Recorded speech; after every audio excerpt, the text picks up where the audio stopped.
والسلام على رسوله الكريم وعلى آله وأصحابه وسلم تسليما كثيرا.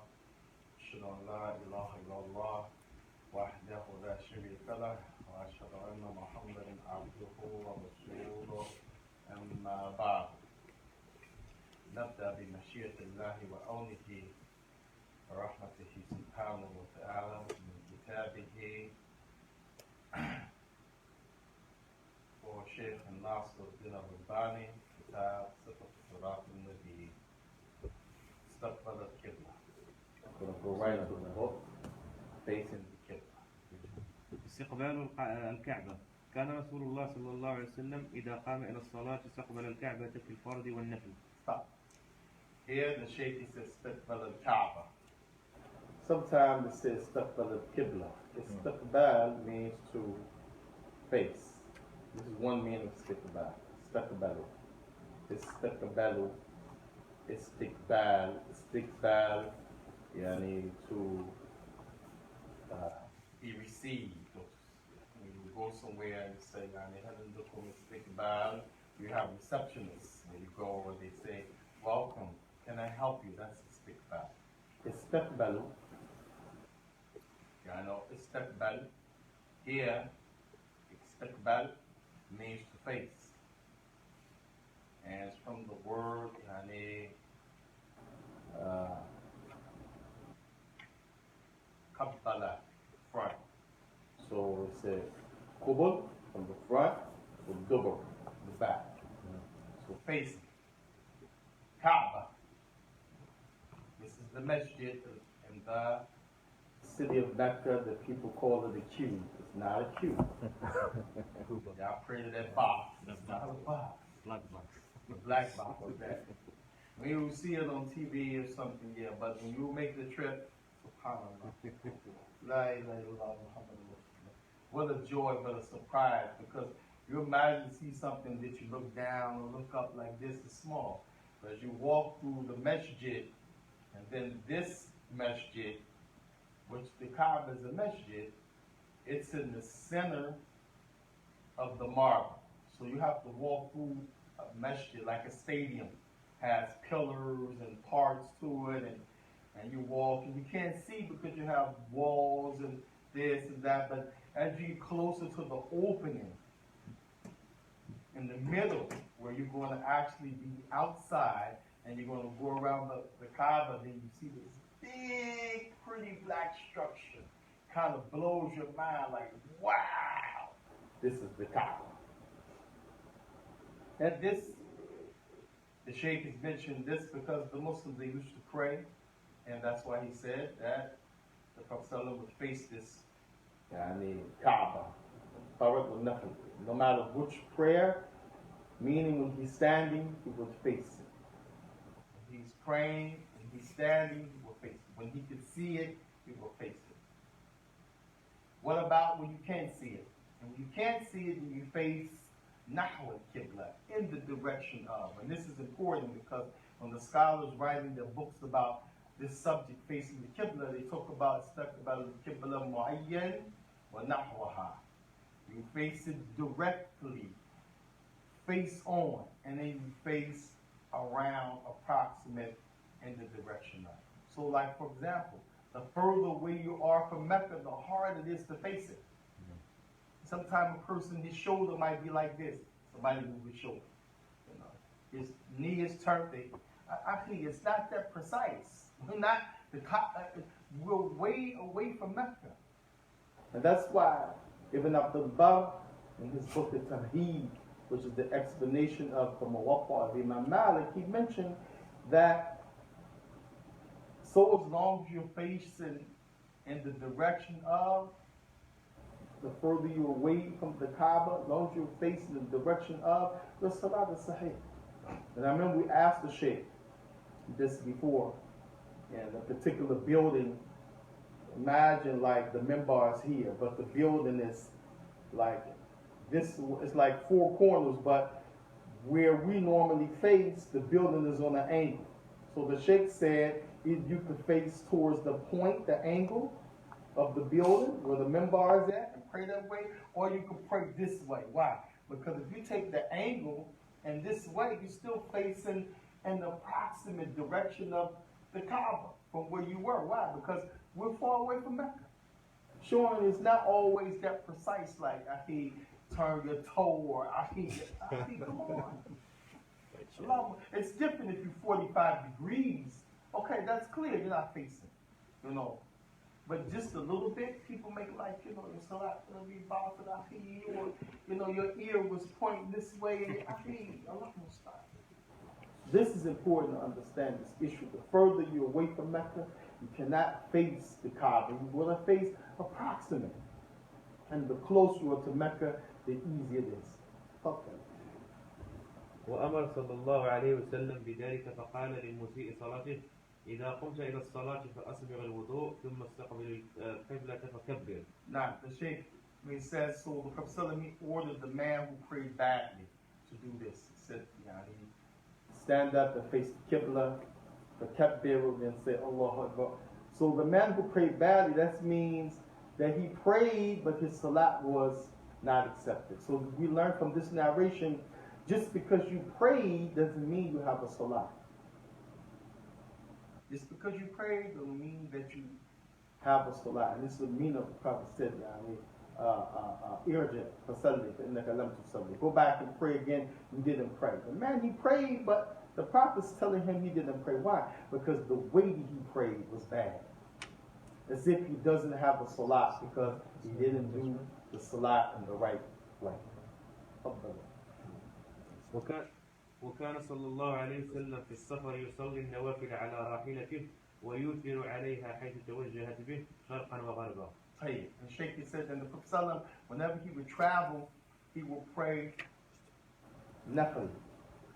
Nawafil. Nawafil. Nafil is singular, nawafil is plural. So nafil means you just want to pray. Nawafil is you want to pray more than one particular time.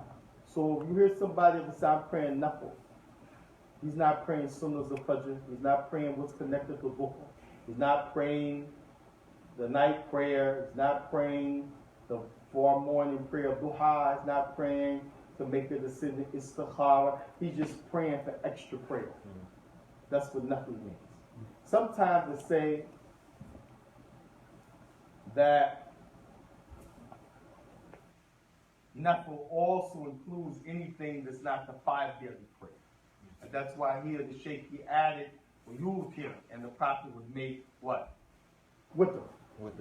Because you understand witr is not from the 5 daily prayer. And this discussion is very big. Is it an obligation to pray witr or not? Some said yes. Because the Prophet said, فَلْيَكُونْ آخِرُ الصَّلَاةِ وِتْرًا. That the last thing you pray at night be witr. And the way he said it, فَلْيَكُونْ. This is a command. The Prophet said, يُوتِرُ آخِرُ الصَّلَاةِ صَلَاتِكُمْ. Make your last prayer be I. So the language he's speaking, it's in the command form. But as you can see, the Shaykh said the Prophet will pray this on his writing piece. And one of the proofs that some scholars use to say that it's not an obligation to pray witr, although the language suggests that, because the Prophet, if he tells you to do something, then that's what? It's a command. If I say, sit down, Ahmed, what was that I just did to Ahmed? I commanded him, yeah. But the Prophet sometimes would command you something, but the ruling might not be an obligation. It might be highly recommended. It might be better for you. It may be an obligation. You have to do it. You're in trouble. So here, the point that Shaikh said, whenever the Prophet would pray on his trip, the wafil, meaning not the 5 daily prayer, then he would pray on his riding animal. And he said the Prophet would yutir, make his witr, that odd prayer that many scholars said that you have to pray, it's an obligation, although it's not from the 5 daily prayer. The Shaykh said the Prophet would pray that on his riding beast. وفي ذلك نزل قوله تعالى فأينما تولوا فتم وجه الله. So here the Shaykh said, in whichever way the animal would turn, that's the way the prophet would go. And this is why Allah Azza wa Jalla revealed, and whatever way you أينما ما وماذا؟ فأينما تولوا ما تولوا نعم فأينما تولوا is the term, your face or your whole body. فأينما تولوا يعني فثم وجه الله, you will find the face of Allah. What does this mean? We'll have a lot of things we can take from this ayah. One, Allah Azza wa Jalla lahu wajh, He has a face. Because many people, they deny it, say Allah doesn't have a face. And many of the people, they said that they're from the people, they made yani bid'ah and yani mada asma wa sifat. They make some adjustments to try to protect Allah from being made like humans. But you can't protect Allah from being made a human. Allah. Allah is far above that, no matter whether you try to protect Him or not. So Allah doesn't have a face. The ayah said, فَأَيْنَمَا تُوَلُّوا فَثَمَّ وَجْهَ اللَّهِ, you will find the face of Allah. And the Prophet ﷺ is on the animal, riding. He should be facing the qibla. But here Allah said, wherever you turn, you'll find Allah's face. Many scholars have said this ayah was revealed talking about what the Prophet is doing now, nawafil. Therefore, if you're praying the 5 daily prayer, you can't say, well, it don't make a difference which way I pray, because wherever I turn to Allah, I will find His face. Meaning, wherever you turn, Allah will accept your prayer. This is the meaning of you'll find Allah's face, Allah will accept your prayer. This is talking about nawafil. Because when you're on the animal, you can't stand on the animal and the animal is facing the qibla, and you're praying, he turned left and still face the qibla. And some people try to stand on the back of the animal while he's riding. Can you believe that? The Prophet wouldn't do that. He was sick. The Prophet was a man who was wise. And that animal turning right and left, you have no control over it. Just like when you're in the airplane. If the plane is going from New York, heading north, and then it turns left, going west, do you have any control over that? No. So if you're praying and the plane turns, wherever the plane turns, Allah wa ta'ala is going to accept your prayer because you have no control over that. And that's what this ayah is talking about. The second thing, after the establishment, Allah has a face, and that this is only used for other than the 5 daily prayer. Then this is talking about by choice. When we're praying the 5 daily prayer, you have to try to find out which way is the qibla. If we're not praying the 5 daily prayer, then Allah's not going to hold you accountable for praying extra prayer and you're praying and the animal or the vehicle is going right and left. The only time when we're praying the 5 daily prayer and you're not held accountable is if you try to figure out which way is the qibla, which way is Mecca, which way is the Kaaba. If you try to find out and then you pray, and then after you finish praying you find out, oh man, I was facing the wrong way. Do you pray over? No. Because you made the effort.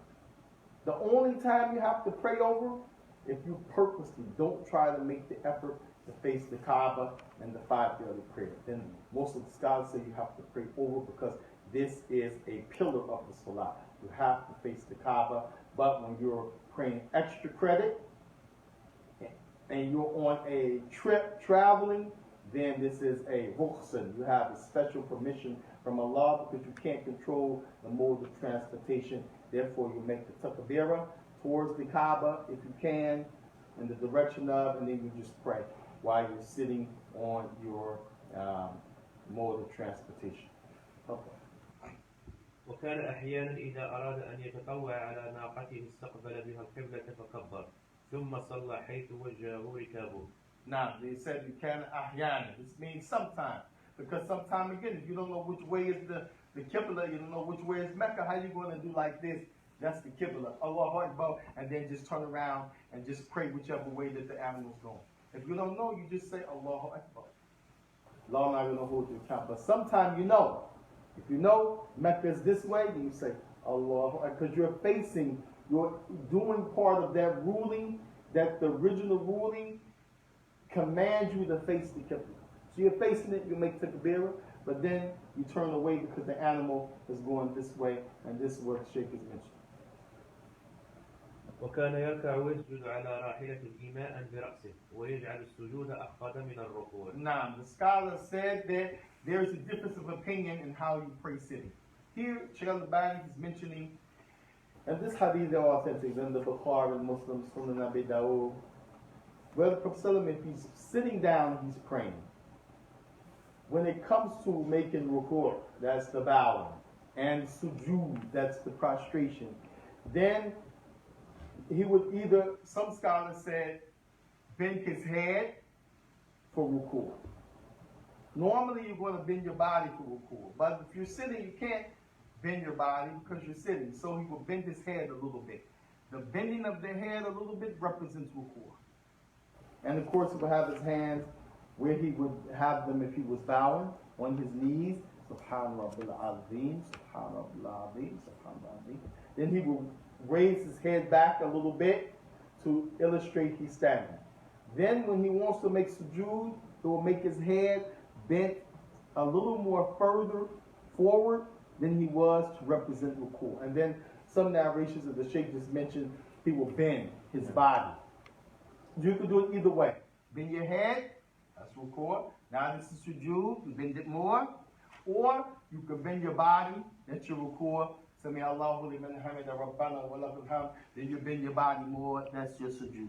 Either bending your head a little bit for ruku', back up for Sami Allahu liman hamida rabbana wa lakal hamd. Bend it more, like looking to the ground for your sujood, or bend your back. Yes, your ruku', Sami Allahu liman hamida. You sit back, rabbana wa lakal hamd. Then you bend your body more to illustrate this is prostration, sujood, rather than ruku' bowing. Now. وكان إذا أراد أن يصلي الفريضة نزل فاستقبل القبلة. Now, and if the Prophet ﷺ wanted to pray 5 daily prayer, then he will stop the animal, get down, and this means he's getting down so he can pray facing the qibla. And this is important to know that the different ways and rulings and ease Allah has given us when it comes to the issue of the salah. Some of the scholars, they said the fact that he will pray with them on the animal while the animal is moving right and left and not face the qibla is a proof that the witr is not watching. No. Because you hear this narration said, وَإِذَا أَرَادَ أَن يُصَلِّي فَرِيضَةً نَزَلَ وَاسْتَقْبَلَ الْقِبْلَةَ. And when he wanted to pray what's far from the 5 daily prayer or what is the obligation upon him, then he would get down and face the qibla. So this is one of the proofs some of them use to say witr is not wajib, because he prayed it with the way that he prays any other extra prayer without having the obligation of facing the qibla. Strong evidence. وأما في صلاة الخوف الشديد فقد سن صلى الله عليه وسلم لأمته أن يصلوا رجالا قياما على أقدامهم أو ركبانا مستقبل القبلة أو غير مستقبليها. And this, the next part of the book, the Shaykh is talking about Salat al-Mada. خوف شديد. Khawf al-Shadid. Praying when you have not just fear, but you have extreme fear. And wallahi, this again, when we talk about studying the issue of Salah, broaden your horizon, meaning the more you learn, the more you understand how to move with the text and what you can do. One brother, Wallah Mustan, in the same issue, he came and asked me, he said, Shaykh, me and the brother got into an argument. We're back home in North Carolina. I said, brother, he said, yeah, what? He said, we were working together. The brother's a truck driver, and the other brother was working with him, hustling, making some money. He said, so we got ready to pray. He said, man, I got out, got my, thing put down to pray. He said, man, I'm not praying out there. I'm sitting in the truck. So he said, I told the brother, I think you got to stand and face the qibla. You can't pray sitting down. This is not in the waffle. He said, but the brother, he said, man, do you know where we at? He said, man, we in a territory with nothing but redneck crackers. I am not getting out my truck, standing in the open, because they weren't sheltered, open. You know, cars passing, got woods over here, and sticks over there, and I'm praying. He said, no. I'm putting my life in danger. One of these crackers come and shoot me in the head. So it was a big argument. So the brother said, man, you on Balala, you astray. What's the point? And the Prophet was talking about this issue in his sunnah. Whenever a person would have severe fright, the Prophet will allow that person to pray walking. Can you imagine? You're so afraid you got to pray. The salah is going out in a half hour. You're not going to make it to the masjid. You say, I got to pray asr. Face the qibla, Allah Akbar, and you start walking. You walking. Can you imagine that? SubhanAllah. Or, SubhanAllah, you're sitting somewhere because you're afraid you don't want nobody to see you, like they used to have to do in the early days of praying, in Mecca. You have to sit, because if they stand, somebody's going to see them. So you have to sit down behind over there, that tree, and pray. So somebody's level of fear, you can't measure. They measure their own fear. No. Allah Ta'ala, He knows what's in the hearts of people, but we can't judge. Because I don't have that level of fear, don't mean I can say, man, you soft, man. You tell me you scared, man. You crazy. You're not standing up and praying. That's not the religion. And this is the point why the Shaikh is bringing this hope of shaheed. You feel like there's a real danger. If you do this, you might get harmed. You might even be putting your life in danger. Then the Prophet ﷺ will allow people to pray even walking, or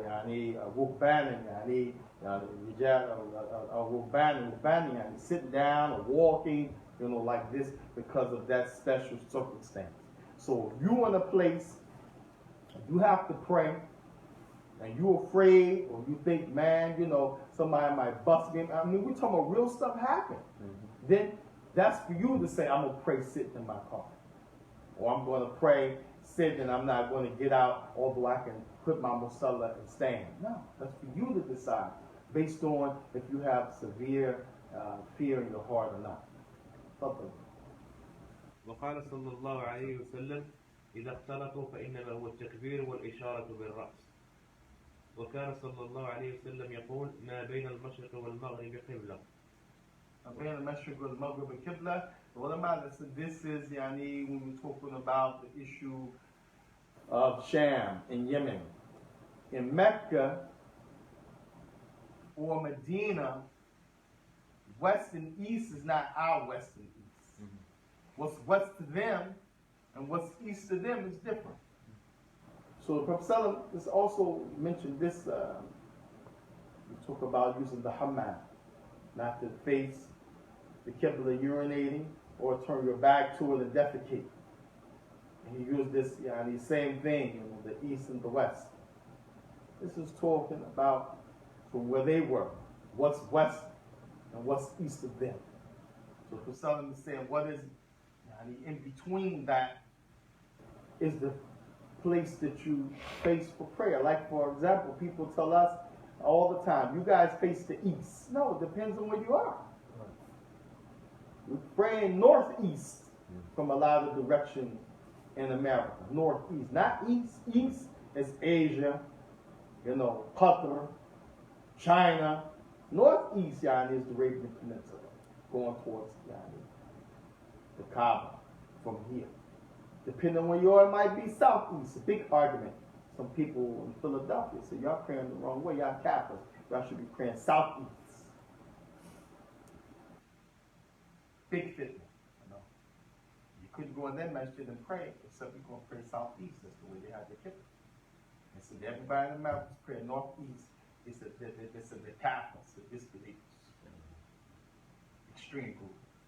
So this Prophet was talking about direction as it relates to where you're from.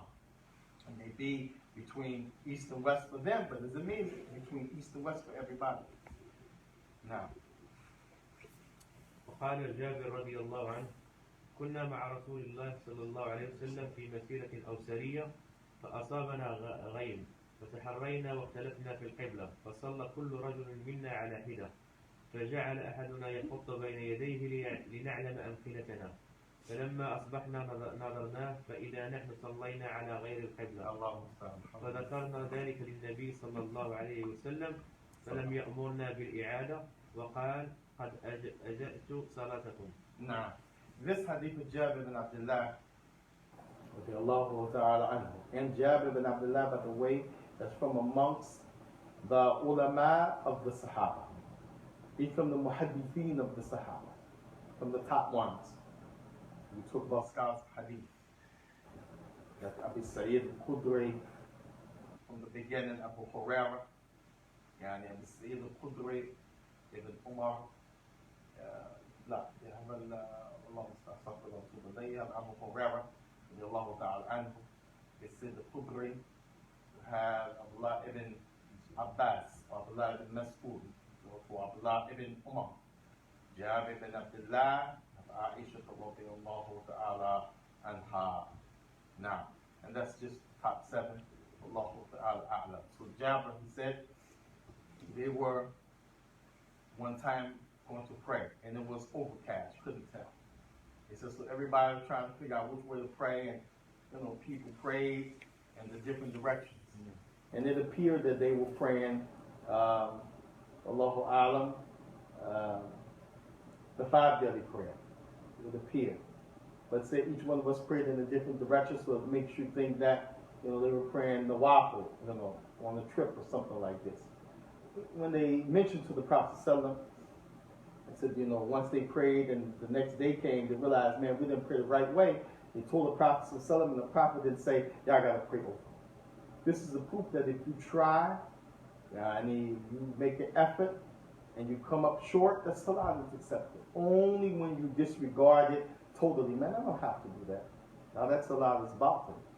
But if you try, first facing the Kaaba, facing that direction when you pray, is from the pillars of the salah, as rukn. You have rukn, things that are the pillars, like you have rukn of Islam, the pillars of Islam. Without them, you have no Islam.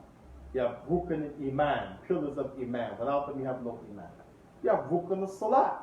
One of those things missing, you have no salah. The first one is istaqbal al-qibla, facing the qibla. And that is after you make the takbir. All of the conditions, prerequisites, before you make the takbir. Anything before you enter the prayer, condition. Anything after you enter the prayer is from the pillars in this regard, and from amongst it, after the opening takbir, then you have al-Fatiha, you have other things, but before all of that, you have to face the qibla. وكان صلى الله عليه وسلم يصلي نحو بيت المقدس والكعبة بين يديه. Allah. The Prophet used to pray towards Bayt al-Maqdis. Who could tell me what's Bayt al-Maqdis? المسجد الأقصى. Masjid al-Aqsa was that in Philadelphia, 3rd Avenue. القدس. القدس فيها يعني موجود ها هنا. نعم. عندنا مسجد القدس في فيلادلفيا. هذا قدس فلسطين. فلسطين طيب. Yes. So Prophet, people name masajid. You have Masjid Sunnah Nabawiyya, Masjid, this, Masjid Aqsa, Masjid, I don't know, Sabbath have Masjid Haram, I don't know, people give names. But this is Masjid Quds, Masjid Aqsa, Allah mentioned this. This is in Palestine, Philistine. نسأل الله سبحانه وتعالى أن يوفقهم بصبر إيمان وتوكل وأن بارك الله فيكم يدفع عنهم كل شر سوء مغفور آمين تبارك وتعالى.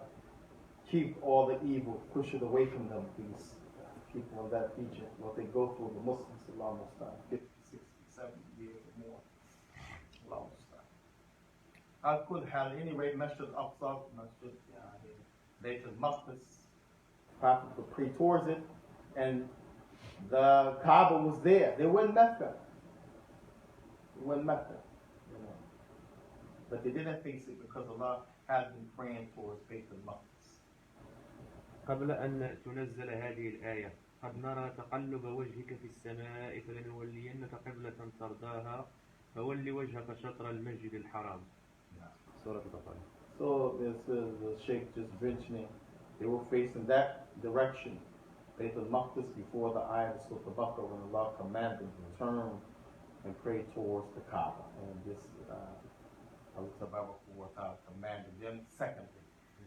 فلما نزلت استقبل الكعبة فبينما الناس بقباء في صلاة الصبح إذ جاءهم آت فقال إن رسول الله صلى الله عليه وسلم قد أنزل عليه الليلة قرآن وقد أمر أن يستقبل الكعبة فاستقبلوها وكانت وجوههم إلى الشام فاستدار إمامهم حتى استقبل بهم القبلة.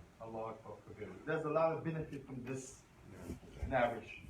One of them is that they used to face one direction because Allah told them, and then Allah changed it. This shows that Allah Tabaraka wa Ta'ala sometimes Allah He abrogate, tell you one thing, then He'll change it because of a reason. And this reason because the heart of the Prophet, Allah knew in his heart he really wanted to face Mecca.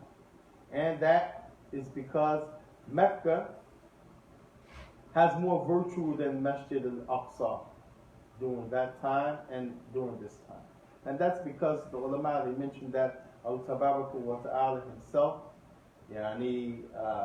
shows the spot for the haram to be built, for the Kaaba to be built on earth. Some of them even say that the Kaaba is directly on earth below the area where the throne of Allah is. If you can go straight up in the air from the Kaaba, you will go to the throne of Allah. Amazing. So Allah Azza wa Jal made this balad haram min indihi subhanahu wa ta'ala. Allah made it sacred himself. As for Medina, Masjid Nabawiyya, Medina to Menorah, they used to call it before the Prophet, the city of lights and illumination, and it became Medina Nabawiyya, Prophet city, when he became the Prophet and he moved there and became the governor. And Masjid Aqsa, then is the third of the three sacred masajid. And there's a hadith that many of the people they quote, the Prophet said, Salat Masjid al-Haram, Miyat al-Alf, Hasanat. If you pray one Salat in Masjid al-Haram, you have 100,000 reward for one Salat. Or Salat Masjid al Hasanat. You pray one Salat in Medina, that one Salat is 1,000 reward. Or Masjid al-Aqsa, or Salat fi Masjid al-Aqsa, Khamsa Miya Mada Hasanat, and praying in the Masjid al-Aqsa is 500 reward. And Dhakar Shaykh al-Albani, Mafdalihim, Qablahu, min Ba'd, those before him and after him, that part about Masjid al-Aqsa, if you pray one Salat in, it's 500 reward, da'if. أما الذي ثبت عنه عليه الصلاة والسلام 100,000 مسجد الحرم الألف أجر في مسجده صلى الله عليه وسلم. As for 100,000 in the haram and 1,000 reward for one salat in the Prophet's masjid, then those two are authentic. Now, so what the people did because of the sacredness of Masjid al-Aqsa or the Masjid Bayt al-Maqdis, then they put that there. But the Prophet didn't say that. So this is the Bayt al-Maqdis that Rasulullah was facing, and Allah Tabaraka wa Ta'ala, because he knew in his heart and he longed to face the Kaaba, to face Mecca in the prayer, then Allah Azza wa Jalla revealed this in Surah Al-Baqarah. And this was in the what they said, the 14th year. Huh? They didn't mention any. Yeah, it's the 14th year. The year after they made Hijrah. This was revealed in Medina. So the Prophet is missing the Kaaba, missing Mecca. They're driven out. Allah sends this down to turn in that direction. And it was revealed to the Prophet ﷺ that night, and many of them said it was Ibn Umar who went to tell the people while they were praying, the Prophet has been revealed to him, you have to face Mecca, you have to face the Kaaba. While the Imam was leading the Salat and the people was with him, they turned around in the Salat to face the opposite direction. Many people that said this shows the conviction of those companions following the Messenger of Allah. They didn't say, okay, we heard him, we're going to finish Salat, and then the next prayer we're going to turn. No. When they heard the Prophet, it was revealed to him to turn, and the Salat, Dur al-Imam. Imam be like this. Turn that thing around, pal. What's? Al-An. Not tomorrow, Al-An. Now. Because you're liable. Once the knowledge comes to you, you have to act on it. Hatta fi Salat. Even in the Salat.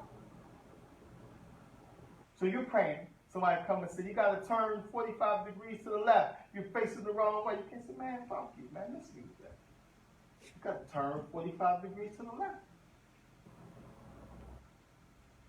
So this shows you the hirs, the eagerness of the Sahaba to obey the Prophet ﷺ and the level of respect for him as a messenger ﷺ. Moreover, their level of respect for Allah Ta'ala. He's the one commanding to turn now. Allah القيام. وكان صلى الله عليه وسلم يقف فيها قائما في الفرد والتطوع. Now, this is now section standing. Qiyam. So the son used to stand when he prayed a 5 daily prayer and that which was other than a 5 daily prayer. Meaning, the way of the Prophet, if he's not on a riding animal, face the qibla. That issue about facing to the left, to the right, the east, the west, wherever you may be, Allah Azza wa Jal, you will find the space. That's where you're traveling, when you're moving. But if you're stationary on the ground, you can't say, well, these are the sunnahs of Fajr, so I'm going to pray it towards this way. You can't say, well, this is Qiyam al-Layl, so I'm going to pray it, towards this way. No. Anytime you pray, you're standing, you have to pray facing the qibla, which is the Kaaba.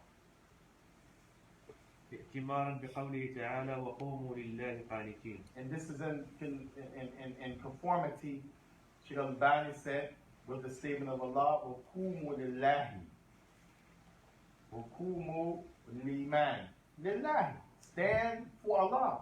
Meaning for Allah's reward.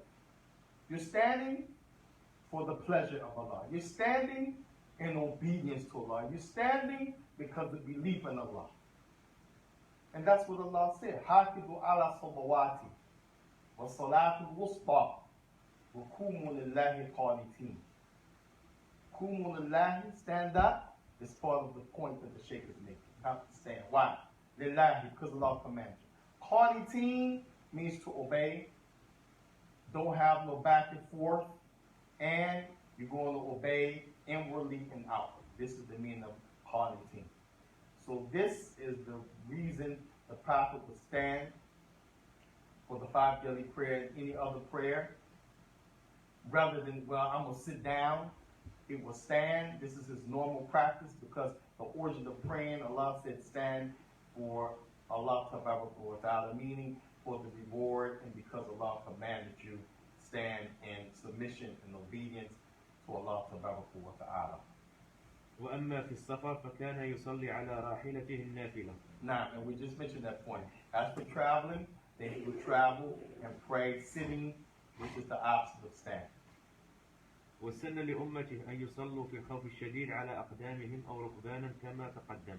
وذلك قوله تعالى حافظوا على الصلاة والصلاة الوسطى وقوموا لله قانتين فإن خفتم فرجالا أو ركبانا فإذا أمنتم فاذكروا الله كما علمكم ما لم تكونوا تعلمون. And Shaikh said, and just as we mentioned, and this just shows you again, repetition sometimes is praiseworthy.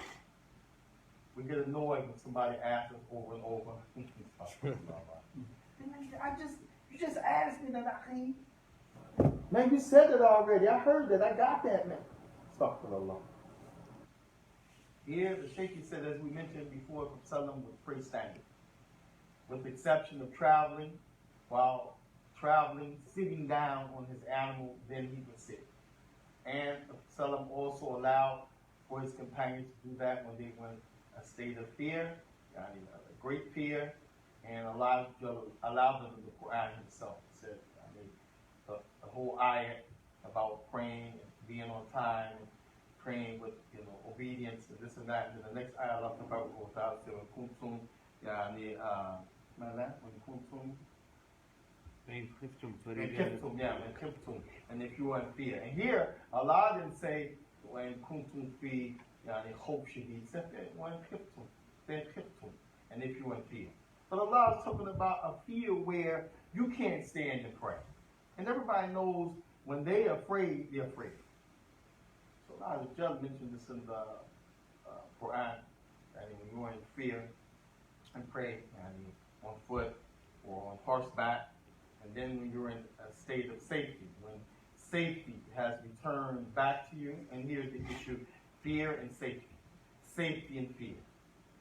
Then on top of what I said, then pray the way Allah told you, standing, as He taught you before time. Now. وصلى صلى الله عليه وسلم في مرض موته جالسا. And so the Prophet when he was in his days of being sick, before he died, he would pray sitting down.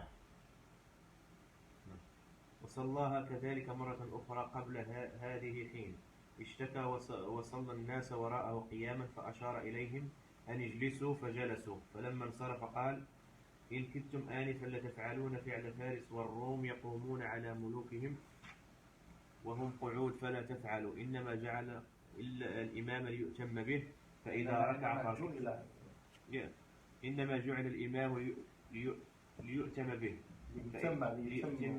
ليؤتم به فإذا ركع فاركعوا وإذا رفع فاركعوا وإذا صلى جالسا فصلوا جلوسا. So this part is important. What time is it now? 4:06. What time do we start back? We start back what time? What time do we start back? Yeah, about 3:35 or something like that. It's like 3:20 and 3:25. We'll stop in about 10 minutes. Here, the point Shaikh is making is that, okay, go back to standing. That's the original rule. The exception when you're riding for Nawafil. That means other than 5 daily prayer, you have an exception you can sit with the choice of sitting or standing. 5 daily prayer, you have no choice. You have to stand if you can stand, and it's not a state of fear. Okay, now you have the issue of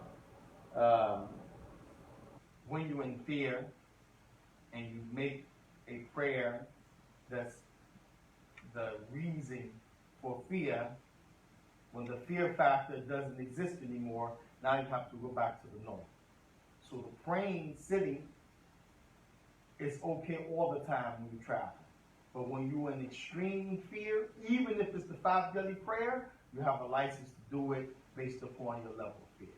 Once the fear is gone, now you return back to standing the way Allah told you originally. Now you have the Prophet talking about the issue of the issue of the kings of Paris and the Rome. Prophet when he was sick. The Shaikh mentioned Prophet would pray sitting when he was sick towards the end of his life, and this happened one time before he was really sick. He prayed sitting. So he's sitting, the people behind him standing.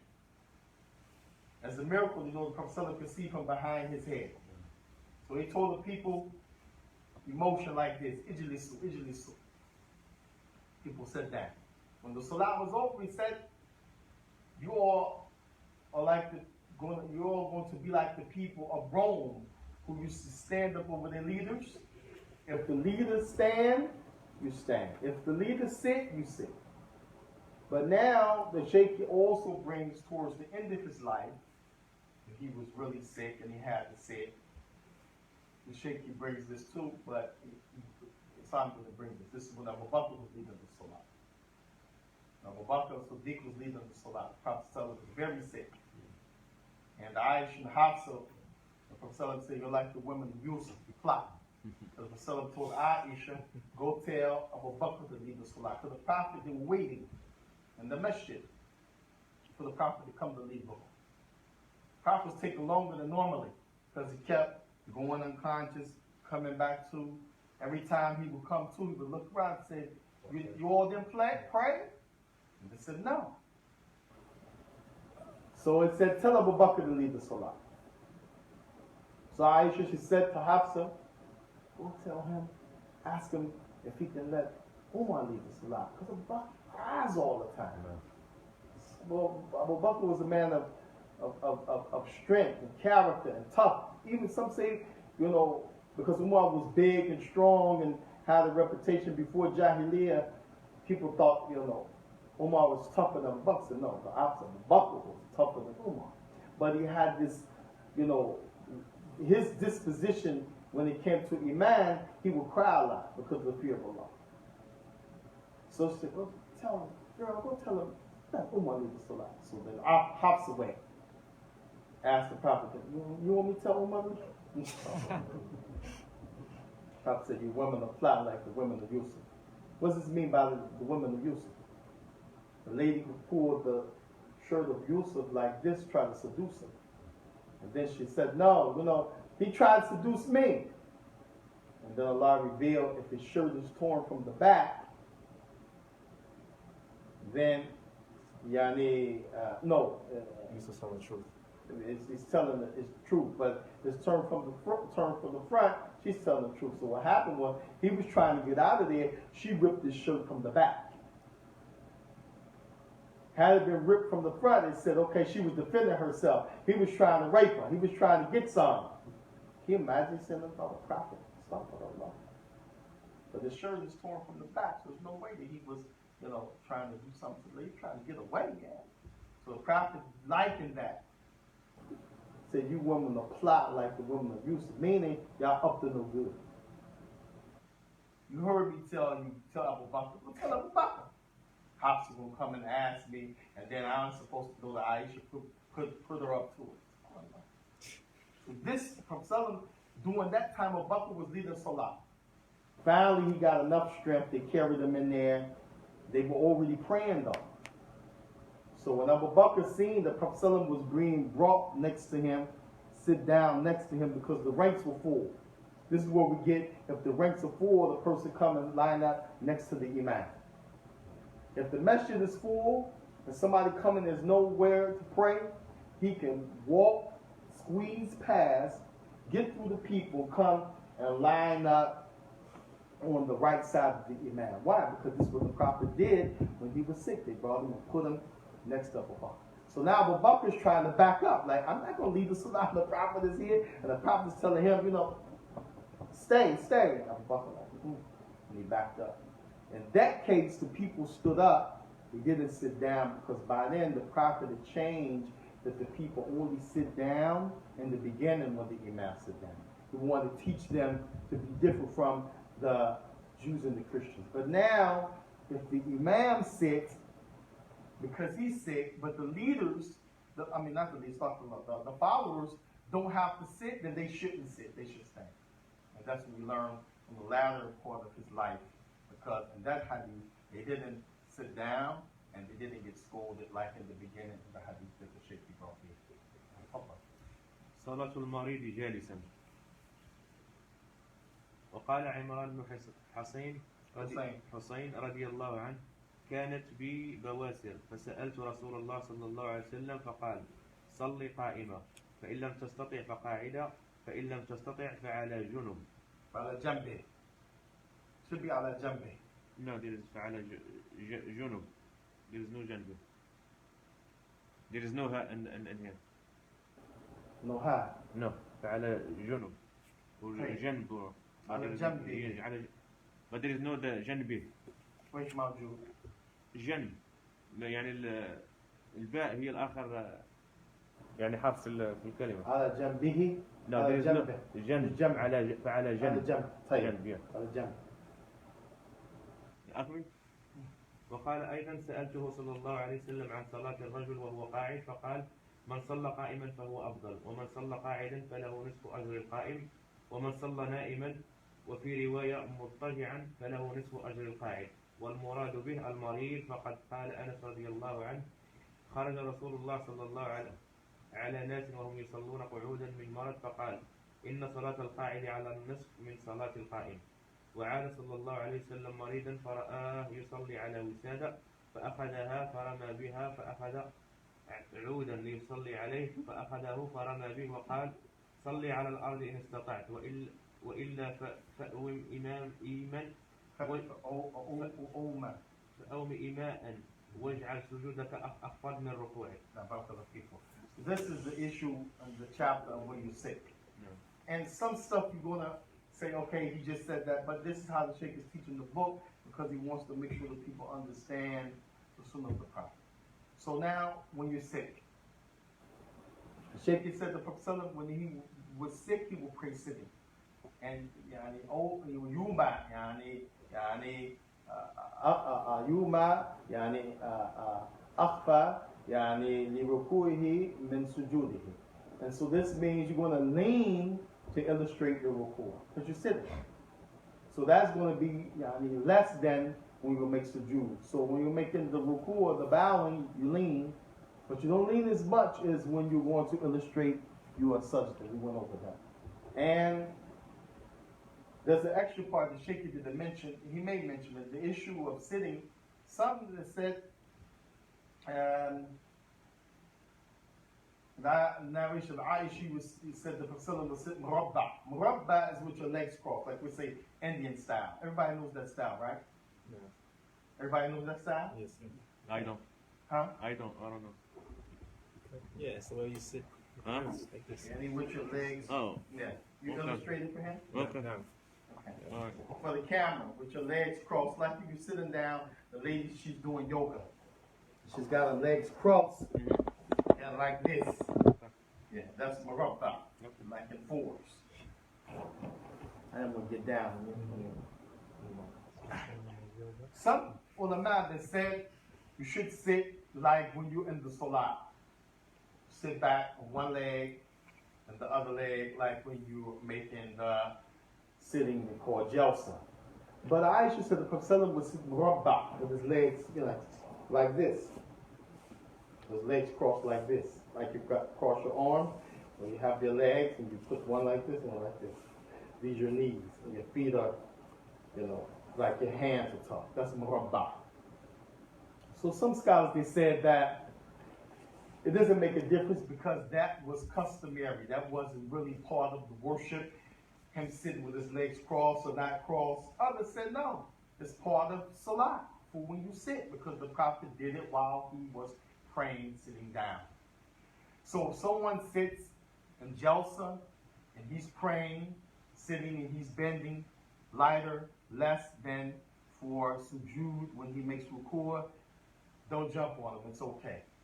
And if someone is sitting with his legs crossed like this and he's praying, sitting, he's bending for his ruku' less than when he would bend for his sujood, then don't jump on him. But that's the way that Aisha described the Prophet sitting when he prayed. This also brings you to another point when we pray in chairs. We're asking the ulama about this. When you're praying sitting, should we sit in the chair? Should we sit on the floor? If you can sit on the floor, should you sit in the chair? They said the first thing you should sit on the floor if you can. If you can't, then the chair is okay, sit in the chair. Some people, they can't sit down that low. He won't be able to get up. She can't get up. It's too low on the ground. Weight, knee injuries. But for the one who can, without a difficulty, but he has to pray, she has to pray sitting, it's better to sit starting on the floor with your legs folded like the Prophet in this case. Also, a hadith of Imran ibn Hussein. Imran ibn Hussein said he came to the Prophet he said, he said, وَكُنْتُ مَرِيدْ بِيَا بَوَاسِير. He said, I was sick and I had bawasir. Bawasir is hemorrhoids. If anybody who doesn't know what is hemorrhoids, may Allah not give you hemorrhoids. I had it before. Very painful. I remember sitting in the darks and mad leaning because sitting on the hard concrete or something cold. And then your diet has a lot to do with it too. You're getting rice and bread. You know, you have no fiber in your diet. Oh man. And I mean, you can't sit, you can't stand, you can't lay down. You just got to be on your side. That's the only sense of comfort. And so the Prophet Imam Hussein came to him and asked him, he said, how do I pray with this problem? The Prophet didn't say, just sit down. He could have said, just sit, but the Prophet, he said, Sallu qa'iman, pray standing. And if you can't, qa'idan, then pray sitting. And if you can't pray sitting, ala jambi, then pray on your side. One narration said, na'iman. But literally, the Prophet didn't mean pray sleeping, because you can't pray while you sleep. Can you pray while you sleep? No. Somebody might say, I can. I do it all the time. I'll be praying, I fall asleep. Almost time. Well, the Prophet used Sallu na'iman, meaning in the position like when you go to sleep, you're on your right side. And then there's another wording, mustalqi and al-adhan. Pray lying flat on your back, because some people may not be able to lay on the side. You're in a hospital bed, for example. You may not be able to turn on your side. You got IVs, you got all of the stuff, but you're on your back. And this also shows you the feet should be facing the qibla. Many people culturally, if they come and see you in the masjid and you sitting with your feet towards the qibla, it's haram! If they have a stick to hit your feet, yeah, man. Well, from Solomon, he was praying sitting, you know, unless his feet were murabba, his feet were facing the qibla. Because you can't lay like that with your feet crossed if you're laying on the side of your back. Your feet have to be out, facing the qibla. Just like if you're standing, which way is your feet? Facing the qibla. You lay down, your feet is facing the qibla. You lay on your side, feet is facing the qibla. So this is the hadith of Imran Hussein, and the point the Prophet told him to sit, but he started with standing, because you always go back to, can a person stand or not? Because standing is the pillar of the salat. You can't leave that off. Now go to the next chapter. I think it's Salat al-Safina. Yes. Praying, salat al-Safina, praying on the ship. صلاة في السفينة. وسئل صلى الله عليه وسلم عن الصلاة في السفينة فقال صلي فيها قائما إلا أن تخاف الغرق. ولما أسن صلى الله عليه وسلم وكبر اتخذ عمودا في مصلاه يعتمد عليه. This hadith, the Prophet talked about, and Shaikh bring this chapter, praying on the ship. Now, the other hadith, he was just talking about someone who was sick. That person, in one narration, he had a pillow, he was laying, you know, he put a pillow down, you prostrate on the pillow. Now you got a big pillow. You can't even lay on the ground and prostrate the pillows away. Prophet took it and threw it. Another person, he had a stick, and laid on the stick. Prophet took it and threw it. Told him, listen, you can't pray, you know, the right way, just sit down, you know. So now it's talking about praying on the ship. They weren't praying on the ships like we have today. They have air conditioning. You don't know what's moving. It's built sturdy.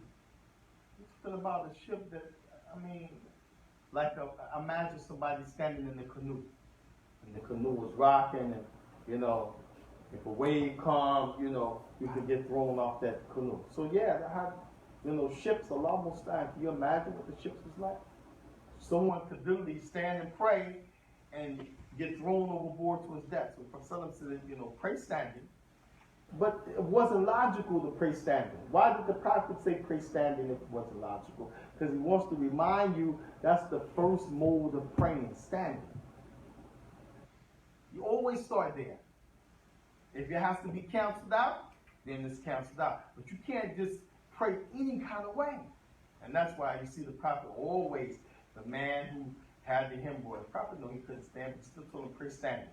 And if you can't, then this. Same thing with the ship. Pray standing. But if you fear you're going to get thrown over, then pray sitting. So you always go back to, can I pray standing or not? Don't just take it upon yourself and I'm going to pray sitting or laying down. No, the issue, because if you can stand, it's an obligation. القيام والقعود في صلاة الليل. وكان صلى الله عليه وسلم يصلي ليلا طويلا قائما وليلا طويلا قاعدا. وكان إذا قرأ قائما ركع قائما وإذا قرأ قاعدا ركع قاعدا. وإذا قرأ قائدا ماذا؟ ركع قاعدا. طيب. Here the Prophet now the Shaikh is bringing the issue of praying in the night and reciting in the night. And Prophet sometimes he would pray differently in the night, long, or pray short, or pray standing, sitting. Again, because the night prayer is not the 5 daily prayer. And in this case, the Prophet, if he would stand and recite while he was standing, if the Prophet started off praying standing, then he will make ruku' standing. But if he started out sitting, reciting, and his sitting represented standing because he was tired, not feeling well, or just wanted to sit, then he would make his bowing from the sitting position. Is that clear to everybody? No. You start out standing, make ruku standing. If you start off sitting down, don't try to get up, I gotta make ruku, put yourself to hardship. Make your ruku from the sitting position by bending. Is that clear to everybody? No. No. Please. وكان أحيانا يصلي جالسا فيقرأ وهو جالس فإذا بقي من قراءته قدر ما يكون 30 أو 40 آية قام فقرأها وهو قائم ثم ركع وسجد ثم يصنع في الركعة الثانية مثل ذلك. Here it said that sometimes the Prophet, although he's starting out sitting, once he got to a certain amount of recitation, and we pray in 5 ayah, 10 ayah, 13 ayah, somebody, whoo, that was long. Imagine the Prophet reading hundreds of ayah, surahs, big surahs. So he's starting off sitting, but now let's imagine he's praying 195 ayah. By the time he gets to 30 left over, then he will stand up and pray those 30 standing, and then he would make the regular ruku. Why? Because maybe that particular night, to stand up and read all 195 at one shot and one standing is too much. He's weak, he's tired. So he's going to start off sitting, he's going to read, and when he gets to the last 30, now he's going to stand up and read from the standing position until he finishes the last of the 195, the last that he has left over, and then he will make ruku from standing as if he started the salah from the standing position. Now. وإنما صلى الصبح قاعدا في آخر حياته لما أسن وذلك قبل وفاته بعام وكان يجلس متربعا. Now there it is. Kind of جالس متربعا. He used to sit with his legs crossed like that in the print. Now. الصلاة في النعال والأمر بها. Fitna. Allah Musta'an. Praying in the shoes and the obligation to pray in them. Wallahi, this was the thing that Shaykh he said it would be better to tear the carpet up and pray on the dirt or the hard floor than to leave off the sunnah. Because in his masjid, they had carpet, but the Shaykh wrote a book just on that issue, praying, the legislation of praying in the shoes. A small book, Shaykh Mufti. And because he wanted to revitalize that sunnah. And so some people, because they learned, you shouldn't pray with your shoes. And what they use is the ayah of Sutra Faha, Tabarak wa Ta'ala told Musa, Fakhlaq na'alayh. Take off your shoes, take off your sandals. Innaka fi ma'da muqaddasatuwan. You're in the sacred valley. So they use that ayah to say you can't pray in shoes, haram. I'll never forget 1995. I was practicing the sunnah in one of the malls in Saudi Arabia, in Mecca, where you can pray in the mall, you can look out the window, the Kaaba's right there. So we're in the mall, we had an area in the mall where they have a dose. You might not be Muslim for East Orange. I had to pray because I went to the hammam, missed the salah. So I'm praying. I have on my sandals, facing the qibla. I'm in the mall now. Not in the masjid, but I'm in the mall, facing the qibla. I go into sujood, and somebody's pulling at my sandals. While I'm in sajda. And I'm trying to keep every bone in my body from jumping up, going into a fit of fighting and karate in this joke. Because I'm praying, I'm like, who the hell is pulling my sandals in salah? So I'm making subhanallah, Allah, subhanallah, Allahu Akbar, sit up, just he's still pulling. And I had the type of sandals, they had the straps on them, those mountain climbing, so you couldn't get them off. Man, I finished that salah, made taslim, and jumped up, said, man, what's wrong with you? It was askari. Soldier, military. He said, Haram, anta safah himaran, salayta fi ni'al. He said, you're stupid, foolish, you jackass, you're praying in your shoes. He quoted the ayah of the Sutra Faha. Take off your shoes, you're praying sacred now. By that time, everybody rushed over there, and then remember Muslim, straighten them out. Sunnah, Sunnah to Nabi. And he quoted the text that this here now, the Shaikh al-Albani is quoting. Prophet command you to pray in your shoes. So how do you deal with this? Yani, some scholars they said if it's going to make fitna, like, okay, you're in the masjid. Come in the masjid. Some brothers know this narration. They read this in the Shaikh book. I'm on the sunnah, I'm following the word of the seller. He come in the masjid, this masjid with his shoes. If people don't know that sunnah, it's not a custom of the people to do that, you shouldn't do it. Even though it's sunnah. Because when you talk about doing something from the principles of the religion, you have to weigh the mafasid, the thing that's bad versus the masalih. Jalab masalih, tafam mada mafasid. If doing something of good is going to bring about an evil, then you have to figure out how you can do that good without bringing about that evil. So you have to hold up on that good. Especially when you're talking about being in the masjid. Shaykh al-Mukbir, he established it in his masjid. So students will come, they will take the shoes off. If you have something on the shoe, there's conditions to this. You don't just pray on the shoe. The first thing you got to make sure there's nothing on the bottom of the shoe. وكان يقف حافيا أحيانا ومنتعلا أحيانا. Sometimes the Prophet will pray with his feet bare, and other times he will have something on his feet. So they're showing you the sunnah of the Prophet. And this happened, the Prophet was praying one time, and it said it was Dhuhr or Asr. The Prophet took his sandals off. This is proof that you can move in Salah. He's praying and he took off his sandals while he's praying. Still focused. In his heart, in his mind, he knows what he's saying and what he's doing. He's not distracted, which shows you some things may distract you, and other times it don't distract you. He takes off his shoes. What do you think the people behind him did? They took off their shoes. The whole Jama'at took off their shoes. They were praying in their shoes. They took off their shoes. He finished the Salah, he turned around and said, what made you all do that? He said, we seen you take off your shoes, so we took off our shoes. He said, barely Jibril came to me while I was praying.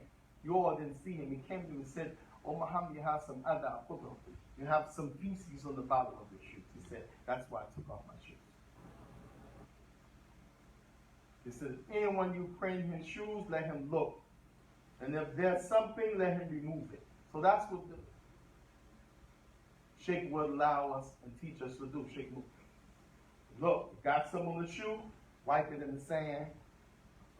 And beat it on the wall, look at it, wipe it in the sand. Halas, it's clean, nothing on there. What's someone else on? You can put them on, walk in the masjid and pray. Or, if ain't nothing on your shoe, you just raise your foot up, look at the bottom of it, ain't nothing. Look, ain't nothing, go in the masjid, post up and pray. Or if you took your shoes off, you put it between your feet. In front of you, but between your feet. unless somebody was on the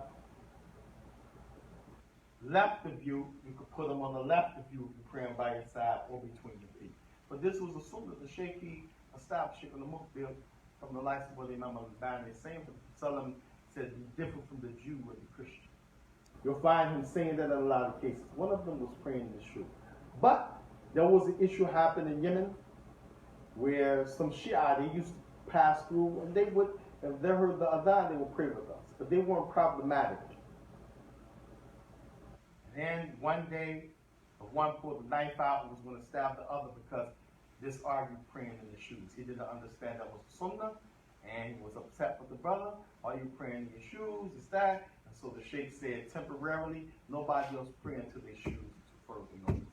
So that thing is squashed. So you see, when we talk about practicing something from the sunnah of the Prophet, it's not just a sunnah. For some brothers, that's it. That's a sunnah. Like, for example, the Salat al-Eid. Salat al-Eid. The Salat al-Eid, normally the Prophet prayed kharij, the musalla kharijiyya. He would pray it in the open air where he prayed outside. Some brothers, they blame the other brothers who prayed the Eid in the masjid. Actually, that's not the sunnah. The Eid should be prayed outside. But actually, if you live in a situation in an environment where people shoot the Muslims, or something just happened last night, Eid is tomorrow, and it involves somebody being assaulted by the non-Muslim, the Muslim, some people are going to be afraid, I think. Then you're talking about people, they're not like shuyukh and talaba, they don't wear no thobe and beard. Some people wear that, most people don't. So imagine you're talking about you're going to go outside and pray. Then people used to come from. That's 105 degrees. You want to go outside, pray in the sun, Allahu Akbar, versus the sun and AC and carpet. Could it be a fitna? 80% of the people said, I'm not coming to Eid. And if we praying outside, I'll pray at home. Look at the fitna you make. Here's the sunnah. The Prophet got away. And even if one thing is the sunnah and something else is the sunnah, if the bigger picture won't be achieved, you got to leave that other sunnah. What's the bigger picture? To pray outside or to pray Eid, period?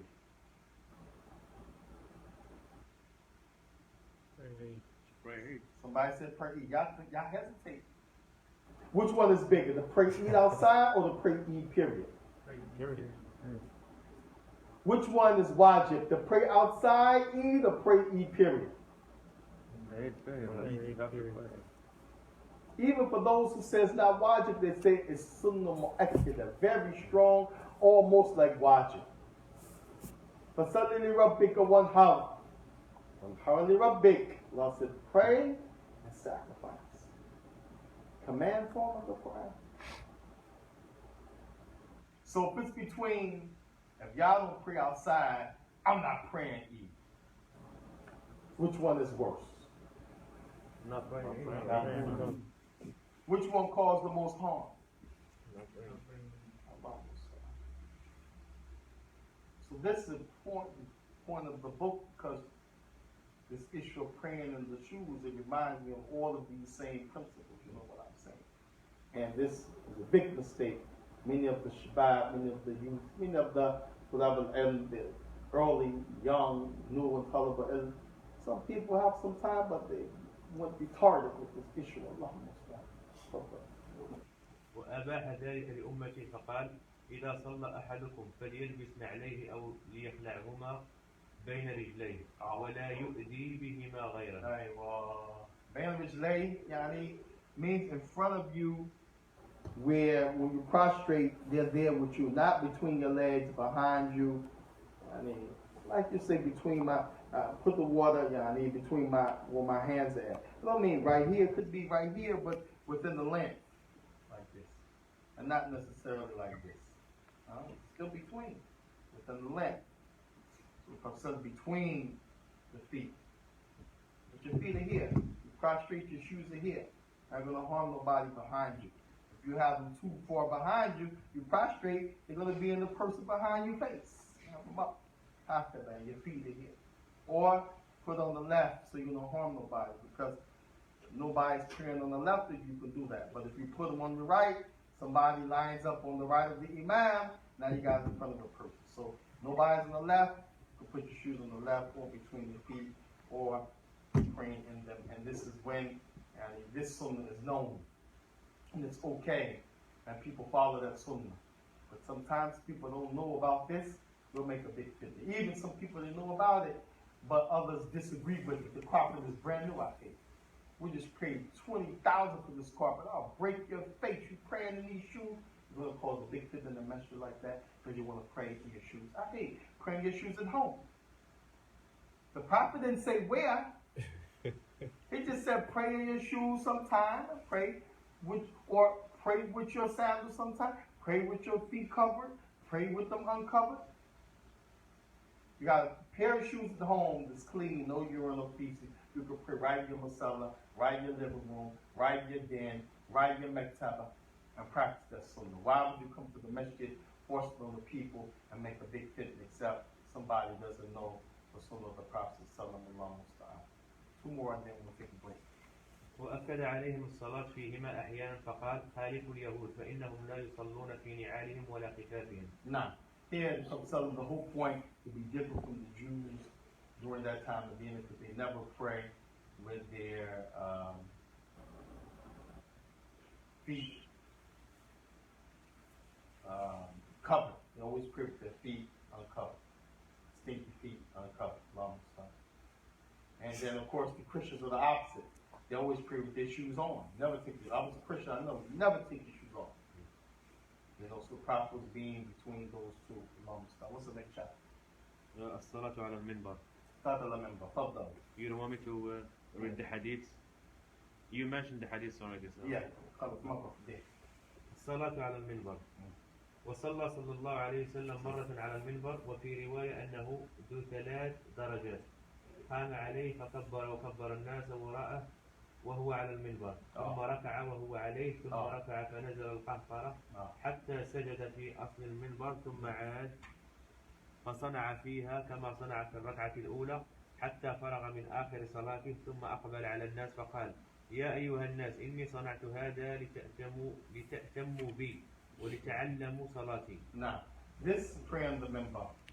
I know people thought I was going to fall that prayer. They did it on the minbar one time. I don't know if brothers remember who was here. One Jummah, I was illustrating. And I didn't do the whole salat, but I was making the point. I turned around backwards.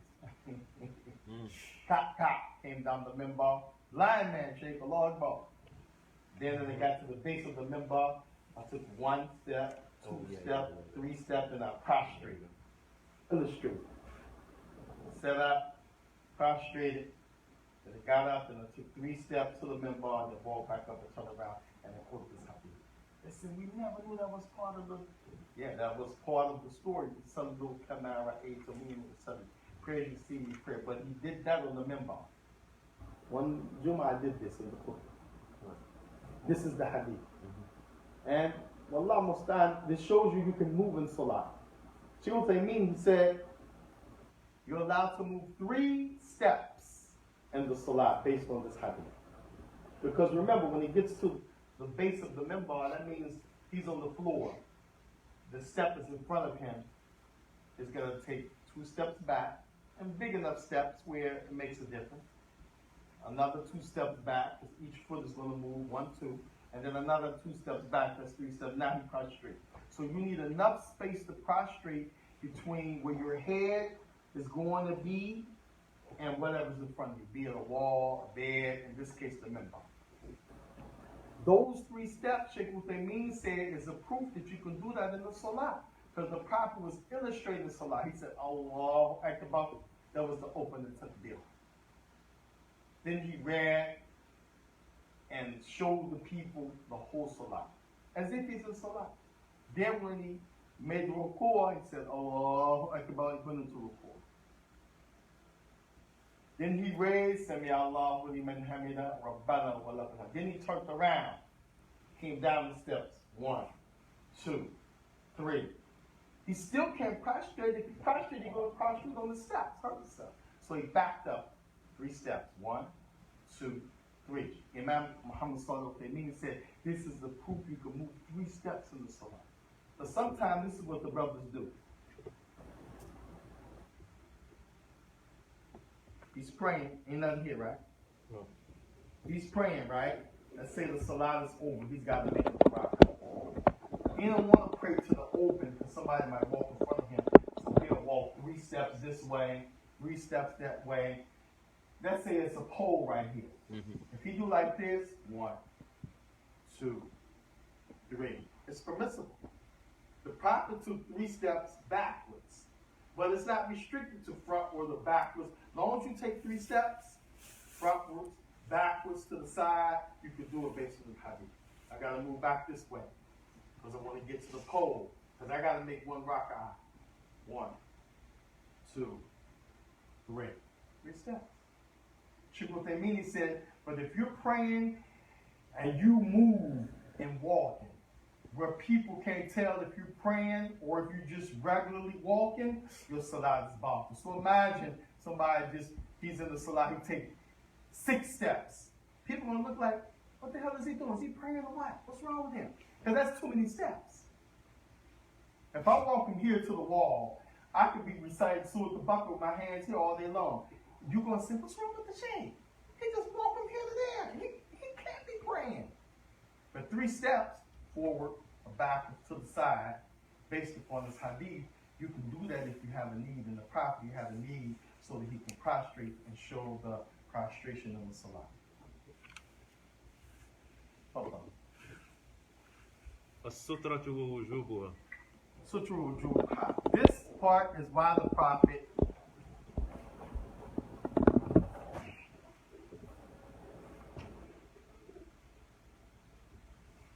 was able to move, because you have to be able to prostrate. And sutra means you don't want nobody to walk between your head and where you prostrate.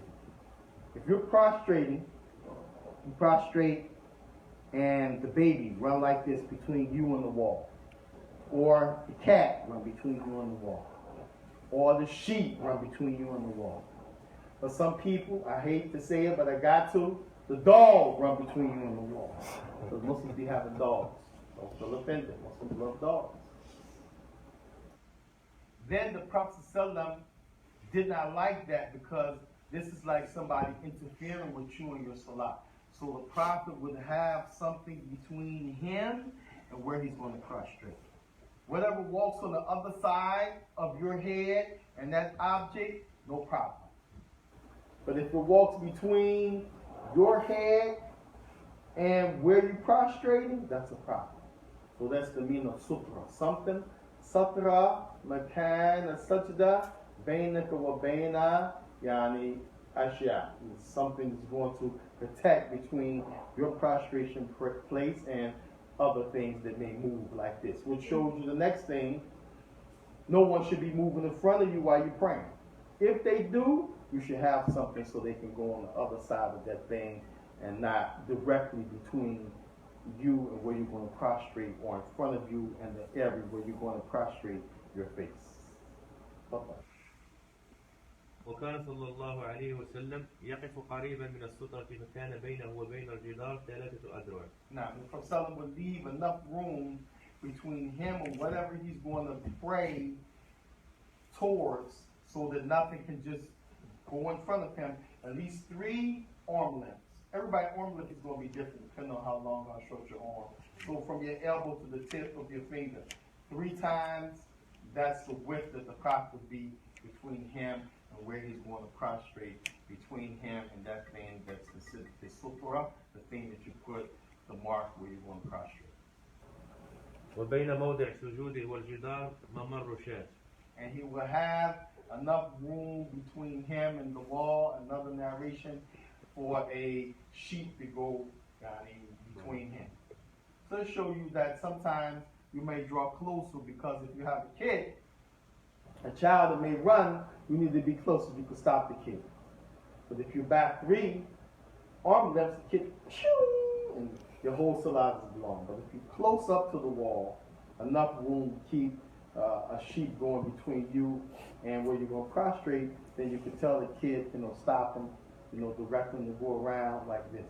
So this is why Prophet Sallallahu had two different ways: the 3 arm lengths and enough for a sheep, and that's obviously speaking that he was closer, the width between the wall and him and the sheep, as it relates to 3 arm lengths. And this shows you movement ability too, because now you're going to have to back up to prostrate if you're only close enough to the wall that the sheep could go between you and the wall. How are you going to prostrate? You going to prostrate through the wall? No, you got to back up like he did when he made the steps frontward and backwards off the minbar. Now, وكان يقول لا تصلي إلا إلى سترة ولا تدع أحدا يمر بين يديك فإن أبى فلتقاتله فإن معه قرين. Allahumma salli ala wa la quwwata illa billah. This part of the narration, Shaikh Grains, it's part of what we said again, somebody going in front of you. And the Prophet said, La tusalli illa sutra. Don't pray unless you pray towards something. Many of the ulama, they said, you don't need that. Most of them, they said, this is only for when you're praying outside. But the Prophet, he mentioned this in a general term. Mm-hmm. Even Shaykh bin Baz, he mentioned there's no need for it at the Kaaba because there's so many people, how are you going to have a sutra? But, others, like Imam al-Albani said, but the Prophet's text is clear. Be it the Masjid al-Haram or not, you need a sutra. If you're praying towards a sutra and now because of hundreds of people just walk in front of you and your sutra, that's not on you. But you're just going, Allah Akbar in the middle of, and everybody, no. Based on that narration, no, you have to try. You have to have and pray towards the sutra. And the Prophet said that if somebody goes in front of you, this shows you why he's saying it. He said, and if somebody goes in front of you, then fight with him. And this doesn't mean you're praying, someone try to go between you and the sutra. You say, bah, hit him in the face. The lion had some brother, he slung the kid, man, almost broke the kid off. So the Prophet said, fight with him. I can't hit a man like that. It was a 3-year-old kid. Extreme, I hate. Fight with him here could mean, resistant. Sometimes fighting means with words, like in Ramadan.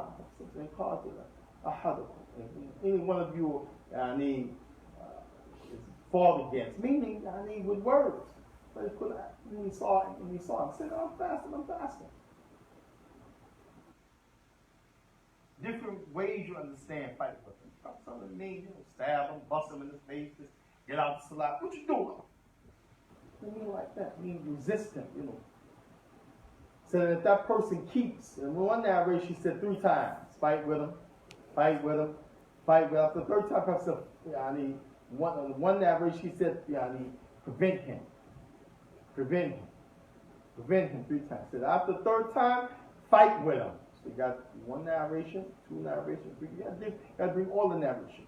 The thing is, don't let nobody go in front of you if you can help it while you're praying. And one of the best ways to prevent that, have something in front of you that you can prostrate in front of. Where people can say, oh, they can see in their mind he's praying, they're going on the other side of that. As for someone going right in front of you while you're praying, if you don't have nothing, it's a sin on you. The Shaikh is going to mention that too. Perhaps it's a sin on you if you're praying and someone just goes in front of you, except that they do it from a distance. If I'm here and let's say I have no ability to get a sutra, I got to make a rock out of it. Everybody left. In order to get to the wall, I'm going to walk too many steps. My salat's going to be blown. I got to just do the best I can. And then someone walks going out the masjid. He's like 5 feet from me. That's not going to harm him. It's something about in proximity where, he's right by you or close to the area where you're going to prostrate. Someone said, that person is walking in front of you like that, where you area of prostration, stop him. 3 times, stop him. After the 3rd time, fight with him, said, because it's no Korean. In other words, no shaitan. In other words, said it has a shaitan. In other words, say he is a shaitan. Ulama that said this, what this means, the Prophet said that person have a devil influencing him, or that person has the action of the shaitan, meaning he just wants to distract you. And not that he's the shaitan, he's Iblis. Prophet used that same term about the camels. He said, don't pray when the camels sleep. He said, because there, I mean, the camels are shaitan. And the scholar said, what the prophet was talking about when he said the camels are shaitan, he will distract you like the shaitan. Does anybody know the camel will move, and that's what they said the prophet was talking about. You're praying, if the camel's there, soon you start praying, the camel's going to stand up. The camel's real tall. So now you can't see. And you're thinking, remember, it has enemies and people stalking it.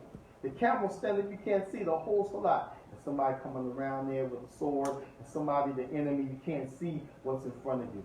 It's distracting like the shaitan. So the prophet used those terms, for Kareem, for shaitan. He has a jinn with him. He has a shaitan with him, meaning the action of the shaitan. Distraction like the shaitan. And not necessarily that's a shaitan or that's a jinn. That person is a jinn or he is the shaitan. Not like that. So. ويقول إذا صلى أحدكم إلى سترة فليدن منها لا يقطع الشيطان عليه صلاته. وكان أحيانا يتحرى الصلاة عند الإسطوانة التي في مسجده. وكان إذا صلى في فضاء ليس فيه شيء يستتر به غرز بين يديه حربة فصلى إليها والناس وراءه. وأحيانا كان يعرض راحلة فيصلي إليها وهذا خلاف الصلاة في أعقان الإبل فإنه نهى عنها. وأحيانا كان يأخذ الرحل فيعدل فيصلي إلى آخرته. So this is just narration the Shaikh brings to show how the Prophet demonstrated praying. So sometimes he put his spear. That's why some said as long as the width is 1 inch in width and at least 6 inches in height, that's what the Prophet is telling you. It should be at least that. It could be more than that, like this could be. Mm-hmm. More than 1 inch wide and it's more than 6 inches tall. So sometimes we use the end of his saddle, from his donkey or his camel, the end, the hands. Pray towards that. You know, some people that said just draw a line. All of those hadith are drawing a line. That's a sutra or da'if jitten Shaykh Mukhtar said. You can't use those. Just draw a line in the sand. No. Just put my keys. No. It has to have 6 inches in height and at least an inch in width. If you can't do anything, then at least put something, your kufi down, somebody could probably see, oh, he's praying for something that's there. But that's not a sutra, your kufi. The keys, a line, a string, a miswak on the ground. No. No, some brothers put cell phones. Yeah, for cell phones. Cell phones, huh? I mean, if you stand it up, maybe. You stand it up, but laying it flat, hey, Allah Musta'an. طيب إن شاء الله. وكان يقول إذا وضع أحدكم بين يديه مثل مؤخرة الرحل. طيب امشي إلى الباب أو ما يقطع الصلاة. ما يقطع الصلاة. وكان يقول يقطع صلاة الرجل إذ لم يكن بين يديه كآخرة الرحل المرأة الحائض والحمار والكلب الأسود. قال أبو ذر قلت يا رسول الله ما بال الأسود من الأحمر فقال الكلب الأسود الشيطان. Allah Musta'an. Aisha, she didn't like this narration. Yes. This is then we'll stop inshallah. I don't know. We just covered like what? A third of the book, almost half. About a third. We still have a lot to do. Yeah. About a third, I think. Yeah. I don't know if we want to sit until Isha. If you guys want to go home, you're hungry, it's cold, you want hot chocolate. Yeah, sure. I'm hungry too. Yeah, sure. Inshallah ta'ala, Allah make it easy. We can finish this at another time. But this last narration, what breaks the salah? And from Salah, we mentioned, if something, and this showing you again, you gotta have something there. That's why the Shaykh brought the hadith like this back to back to connect to the issue. So this one, the hadith Abu Dhar, the Prophet may mention that if these things go in front of you while you're praying, your salah is nullified, meaning you got to start over. Your salah is blown. And one of them, he said, "Ma'adha al-himar," donkey. Okay, now everybody knows the donkey is a thing that's looked upon as a sign of something derogatory. Allah using the Quran is derogatory. One who's ignorant has the books, but he doesn't read it. Allah also talked about Aswat al-Hamir, somebody who's loud, Allah don't like, and he used the voice of the braying of an ass. So imagine, say, if the donkey go in front of you, your salat is blown. The khanzir, Allah Azza prohibit the pork, the khanzir. Khanazir, even when people want to insult you, pig, bad connotation. And then the black dog, No. Black dog, Kabul Aswad. This, the Arabs, how they feel about dogs. No disrespect to any Arabs here in English, Arab, But, the dog, is a hated thing for them. Although this is another talk in itself, dogs shouldn't be hated, the creation of Allah, can't be abused, shouldn't be beat. And even there are some dogs, Allah has mentioned, they are dogs of knowledge, like honey dogs. But this, again, imagine a dog, and then a black dog, which represents something bad, because you have a black cat, jinn possessed the cat, black dog, lady possessed the dog, and then it says Mar'a Ha'id. Mar'a Ha'id, in one narration, this is Mar'a. This means a lady has reached the time of her life, she has menses, meaning she's an adult, not the little baby go in front of you, a lady. The Prophet said that if she go in front of you while you pray, the salat is off. Aisha goes, you tell me? You gonna mention a woman with a dog, a pig, and a donkey? She's gonna tell about that thing. But I think, well,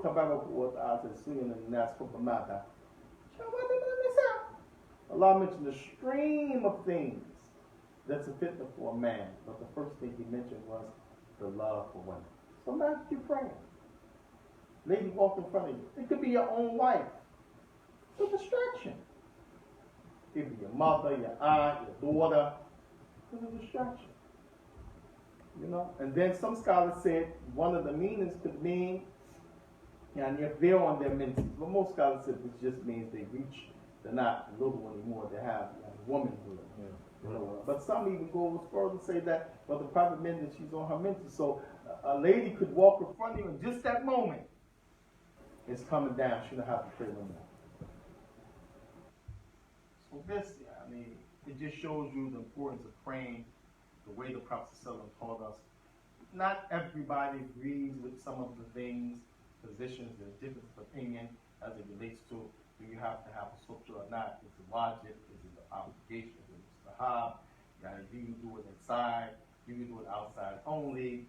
The issue of how you sit when you pray, when you sit, difference of opinion, the issue of praying in your shoes, difference of opinion. But the Shaikhs bring in the text, the narrations of the prophets, to show you this is the real deal. And that lastly we will say, for the one who learns this, it's not for him to now beat up and judge other people. That's a big mistake that people do. You learn something, practice what you can of it to get close to Allah Ta'ala. Don't enforce it on nobody. If you see something different, don't assume that person is wrong. You're right, because I studied the book of Al-Albani. This is not, a lawyer. This is not the end. This is wasila, a way to learn the salah. But you think the Shaykh has everything in salah in that book, in one book? You gotta be kidding me. The origin of this book is 3 volumes, by the way. This one book he has, the Shaykh, when he originally wrote it, it's 3 volumes. Then he decided to condense it without saying it's condensed. And then he did again a smaller version. He says that is talkhis. Yeah. So it has 3 things he did with this book. 3 volumes. Every narration, the chain, this and that, difference of opinion, and the madhab of this and the madhab of that. And he said, okay, let me make it easy for the people to study. That's what Tulaba al-Shuyuk. Then he condensed it like a zip file. That's that book. Then he took it again and made a small pamphlet. What's a pillar? What's a condition? This, that, and the third. Small, thick book. Real small. To show you that, man, salat is vast, and don't go crazy because you read something or that is from one of the great scholars who wrote, try to aid the soul of the Prophet and teach the people of salat, like Sutra salat al-Nabi. So, min takbiri hada taslimiha أنك تروها بعد إمام والنامة نفس الدين الباري نسأل تبارك وتعالى وفقنا بخير ويجزينا في الدنيا والآخرة. Ask the Lord to give us good, bless us in this life and hereafter. نسأل تبارك وتعالى يرحم شيخنا يسكنه الجنة في الفردوس الأعلى, to have mercy on the Shaykh, give him a highest place in the paradise. ونسأل سبحانه وتعالى نفع بنا يعني من هذه الرسالة القيمة ويجعل له صدقة جارية في الدنيا والآخرة. Ask the Lord to bless us by this treatise and make it a continuous charity for the Shaykh in this life and in the day of judgment. هذا وصلى الله على نبينا محمد وعلى آله وأصحابه المسلمين. سبحانك اللهم وبحمدك أشهد أن لا إله إلا أنت أستغفرك وأتوب إليك. And I'm sorry we couldn't finish the book. I mean, I don't know what I was thinking about. We need like a whole weekend for this, but inshallah, we'll revisit it and do it, inshallah, at another time. Thank you for the brothers who came and the sisters and Shaykh for reading, and those brothers who helped in recording about the people. And inshallah, we will do it again. We'll give you ijazah, inshallah. Allah forgive us for our shortcomings.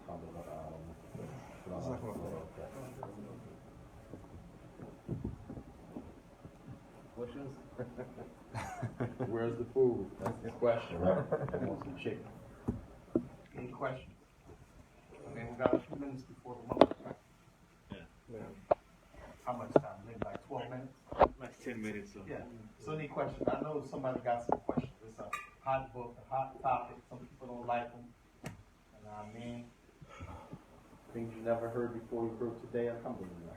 Yeah. I think you already clarified it, but we talk about praying with a sutra in a larger masjid, where you don't have the chance to pray behind somebody. Maybe you started salat late, people are walking past, and there's people everywhere. Still got that on? You cut it off. It's on. Okay. Say it. I think you clarified it's not on the person if there's no way for them to get a sutra in that situation.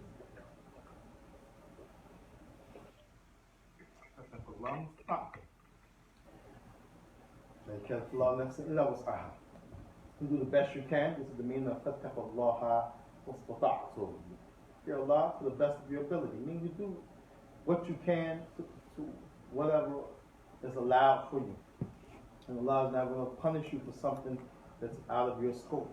Even if it's an obligation on you, what can you do if you're in a big masjid and everybody move? Or some people, again, think this is only for outside. They know about it, but they disagree with Shaykh al-Albani.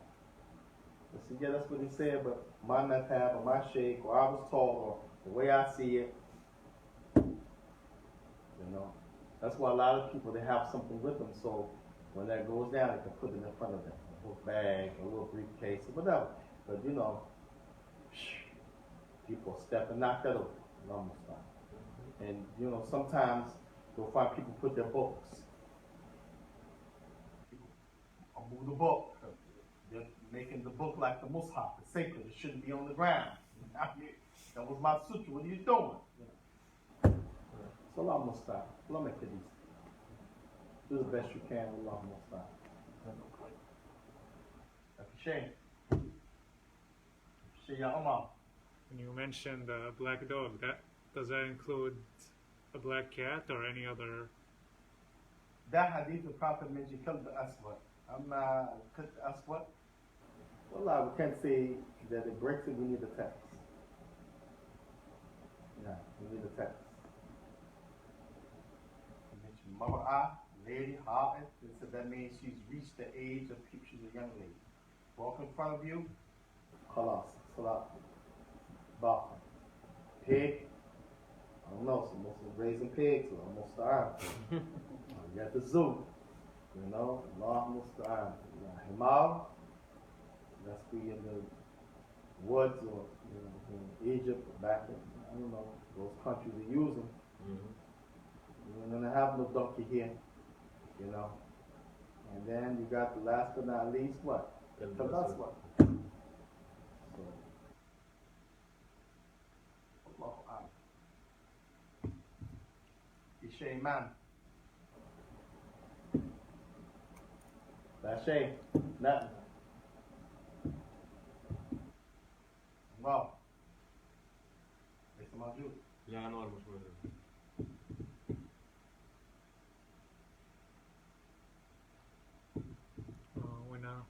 when a hadith is mentioned and you say, and it's stated that Sahahu al-Albani, it's mean like it's extra verified by him. That's how some people feel. That's not the reality. You know, this whole science of hadith, to make it easily understood, and Allah help me because I'm not the best one at none of this, and try.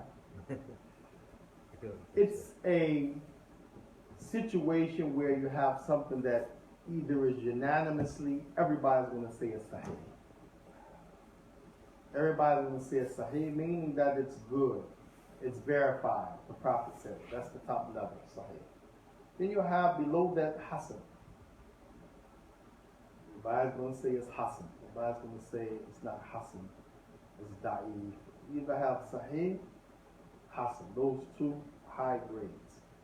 Sahih being the highest, hasan being a little bit less than sahih. But if everybody agrees it's sahih or it's hasan, you have no problem worrying about it. Take it and run with it.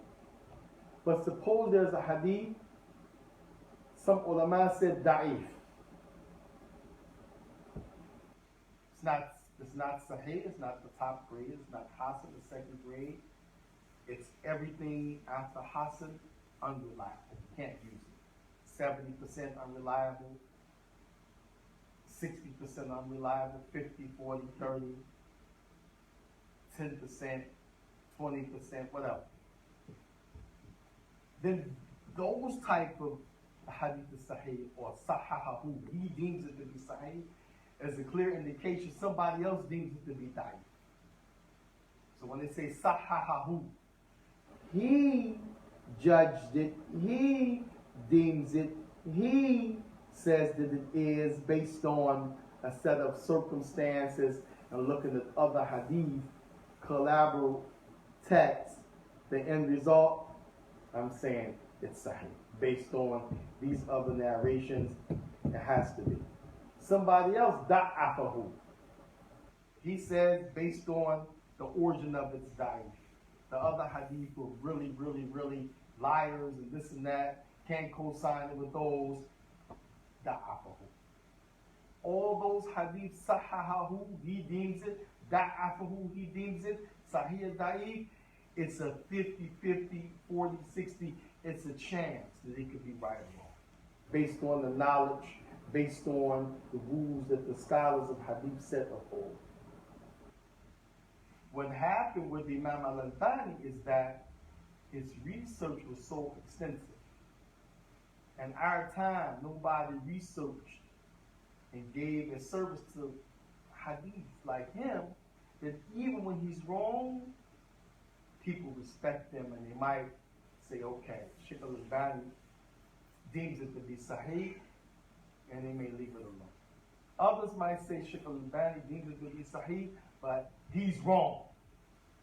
And this is why. And there's no crime against them, and it's no attack on him, because again, we said it's not the personality, we're talking about the knowledge of the religion. Others might say, and people have said, when it comes to his decision on making a hadith sahih or da'if, then that's it. He had the most knowledge in our time, that's it. We're going with it. Others say no, especially if it's a scholar.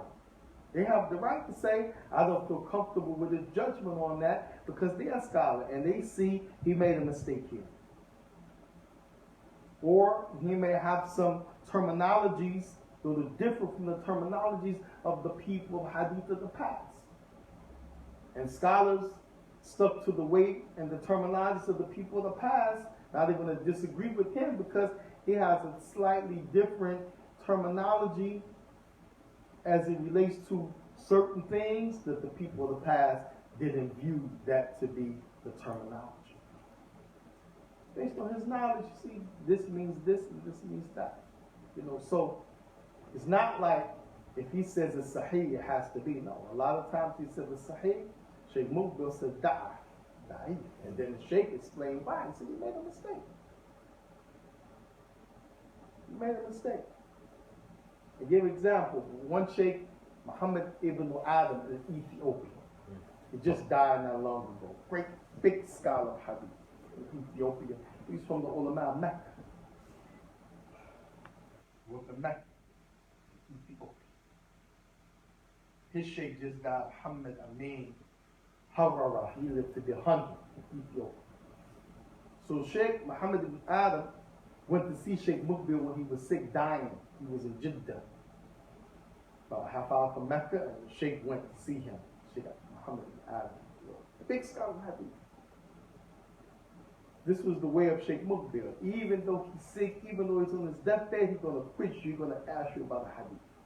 So he asked Sheikh, he asked Sheikh Muhammad ibn Adam, he said, what do you say about the hadith? Then he quoted the hadith. There's a hadith where Abdullah ibn Mas'ud said, the Prophet said, whoever wants to see the last wishes, wasiyat al-Nabi, the last wishes of the Prophet, and let him quote this ayah. And he quoted the ayah from Al-Imran. Was it Al-Imran? No, Al-An. Quote Al-An. So Sheikh Muhammad ibn Adam Ethiopia said the hadith is sahih. He said, وَصَحَّهُ الْأَلْبَانِي من أراد أن ينظر إلى وصية محمد فليقرأ قول الله تعالى.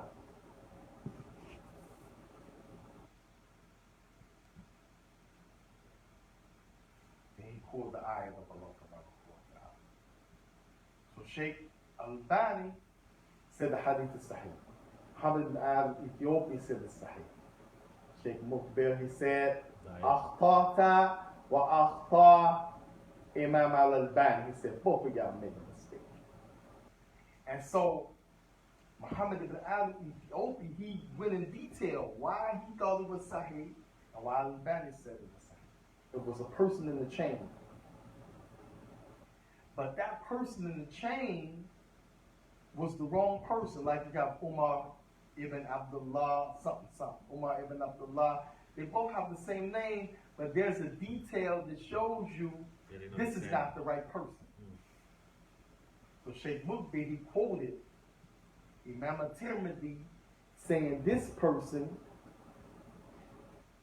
is that person, and the person that Al-Albani thought and you thought is another person. But then Mukbil, of course, some more details, and then they said Muhammad ibn Adam Ethiopia said, SubhanAllah, he realized the mistake. This scholar hadith, it said the ride back home, 30 minutes from Jeddah to Mecca, said the whole time Sheikh Muhammad ibn Adam Ethiopia just kept saying, SubhanAllah, SubhanAllah, SubhanAllah. Is there any more people in the mountains like that, man? SubhanAllah, SubhanAllah. Yeah, man. They told him, and told him why. But that's the science of hadith. You could make, the point is, you could make that mistake. When there's a hadith, it could be sahih or da'if. But when everybody says sahih, everybody says da'if, you can't make that mistake. It's killed me. And this is the benefit of having some students who become scholars on your hands after you, because they're going to check your works, they look up to you, they use your works. They might catch something that you missed. Yeah. You get to be bored because you were sincere and you didn't mean to leave the Bible straight. But he got to tell you how to lace up your sahih. That's not sahih. And shit was deathbed. He said, Narai and Hadith and what your I said, MashaAllah. So, you know, some people take it like that. Imam al-Bani sahahu, that's it. Nah, hada ghulu fi din. This is extremism in the religion. Extremism.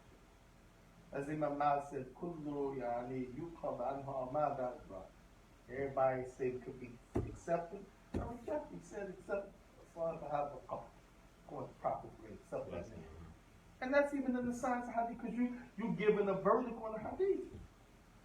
Unless that joint is, you know, everybody saying it's sahih unanimously or da'if, I mean, you're making a judgment. Yeah. So that's the thing, you know. But don't mean that that person you don't take his works and you don't respect him, because this is another thing that this question is over, I'm sure we get ready. So people, they did this, even at the time of Shaikh Mukbir. Have some people there in Yemen making fitness. Oh, they're whispering, he's attacking Al-Albani. Or, he said Al-Albani mutasahil fi tashifihi wa tad'ifihi. Al-Albani, he's lukewarm with this whole issue of what he deems sahih and da'if. Shaykh Mukbir never said that. But he's an alim. A scholar don't have to, rather a scholar can't take somebody else's judgment or opinion on the matter. He's an expert too. Now, if they have to come to the same conclusion, that's one thing. But that expert sees something, you see something different, you can't say, well, he preceded me, he's my teacher, he's an expert, I gotta go with him. Nah, let's not happen. He's an alim. Alim means his expertise matter before anybody, because he's doing his research. He's in the field. Yeah. So Shaykh Mukbir said, no, it's not the issue of attacking Al-Albani. He said, he's the most knowledgeable of the Sunnah of our time, Al-Albani. He said, we advise the people to benefit from all his works. He said, I'm just not pleased with every outcome, every decision he made on the hadith. What's wrong with that? But you see how people will put that twist on it and whisper and lie and all, man. Even when we were studying this book in Yemen. That's some people, they call him Al-Baniyun. Everything with Al-Bani. I almost got out. Remember, Al-Bani was alive, he would have made reputation against them. He would have refuted them, called their names, this, that, warned against them, told them, Taqillah. They go too far, hey? We find something in the book we disagree with, this, that, and the third. They say we slander Al-Albani. I mean, how?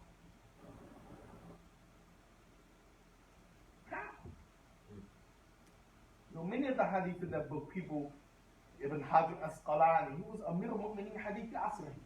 During his time, he was the Imam, the leader of Hadith, Ibn Hajar Asqalani.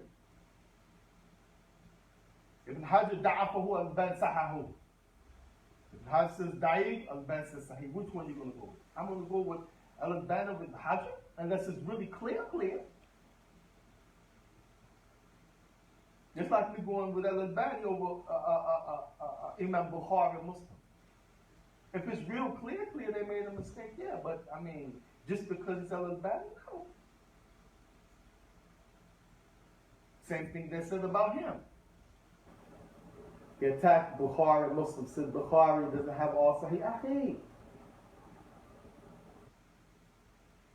Everybody, hadith can be scrutinized because Bukhari have, 160 hadith that ulama, like big scholars of the past, Daraqutni and them, criticize and scrutinize, say has 165 hadith that's not acceptable. But you're talking about out of thousands. He's a human, he's going to make mistakes. It still don't make it not Sahih Bukhari. He set the strictest rules to accept the hadith. But when you go behind somebody and you're using their work and you're memorizing and you're studying the language expert, you're going to find something you can criticize. It doesn't mean that you're demoting that person, attacking that person. This is the knowledge of the Prophet's deen. This is an obligation. So some people, they take it like that in conclusion, whatever Al-Albani said, it's like, no, Allah raised him because of his sincerity. Gave him the status because of the sincerity and the service he did towards the Sunnah of the Prophet, doing his life. That doesn't mean everything he say, we have to take, or everything he say is right, and if he's wrong, then, he's ignorant, he really wasn't a muhaddith, he really wasn't, no.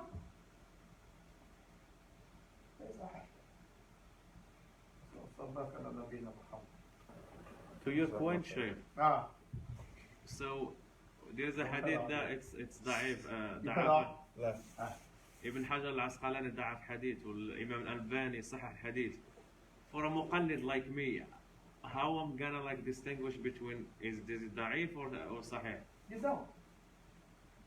distinguishing for somebody who No, like I said, for me, like a muqallid, and there's this hadith. How gonna know? Like, But I just said, I answered, you don't Okay. distinguish. Distinguish takes tools, time, Uh-huh. you know. Even Shaykh al-Albani, some hadith, he said, yani, was sahih, and he came back, said da'i. Why? Because it takes time, sometimes, to uncover. That's special tools. You can't distinguish. yeah, I That's know, why- I know, yeah. I know, I can't. Yeah. This Because- way, to yeah. read minni and ujib alayk. Okay. Exactly. So the one who's the layman who's asking how he distinguish, you don't distinguish. That's a skill. What you do, you worship Allah on what you see from a scholar you trust, but you don't distinguish. Yeah. If you could distinguish, you will be an alim hadith, right? Yeah. Or some sheikh who is a strong talib, but that's your specialty. No. So, for you don't need to distinguish to worship or to make a choice. No. That scholar that you trust, you're able to look into the information, and you make it, but you don't distinguish because, like for example, and then we'll end here. Everybody is taught, if you raise your hands like this after salah, if you do like this, what do we talk about that? You sunnah or bid'ah? Oh, Bidah. Sunnah or bid'ah? I'm not sure. After Salat? You mean after Salat? Okay, I said, look, you're making dua. I didn't say when. Dua. Oh, okay. Anytime. Have your hands up. You bring them down, you wipe. Like the brother said, they're getting the blessings on my face. Wipe. Barakah. What we taught about that? Sunnah or bid'ah? Oh, Sunnah. You were taught sunnah? Yeah. Okay, alhamdulillah. Umar said he not sure. What were you taught? There was I read something about like you shouldn't do it because the Prophet never done it. So I don't want to put it as a bid'ah, Allah a'lam. But So, what were you taught? What were you raised upon with regards to that? when I came from people do it. Me personally, I don't do it. Okay. So yeah, but I don't want to say like is a bid'ah or not. It could be like not a bid'ah. It could be bid'ah. Allah a'lam. Say it. So here's the point why that asked that. Because Yeah. I want you to distinguish. No, you just said low out. You can't. Yeah. You used to say he was taught the sunnah. Umar said he don't know. Al-Albani, this is a perfect example. Says bid'ah. To after you make dua with your hands up like this, which is one of the actions of dua, you can raise your hands, Prophet did, to wipe your body. He mentioned this hadith of Da'if, of Tabarani, and this and that, all of these hadith. Ibn Hajar, and this Bulugh al-Maram, the end of Bulugh al-Maram, he brings two hadith. One of them on Umar ibn al-Khattab, the other on Abdullah ibn Abbas. It said that Umar mentioned the Prophet ﷺ never put his hands down. Now, in this particular narration, it says the Prophet ﷺ had his hands up. Yamuddu yadayhi ila sama. And when he said, yeah, Rab, he's talking about the man who raised his hands like this. The Prophet talked about the man doing like this.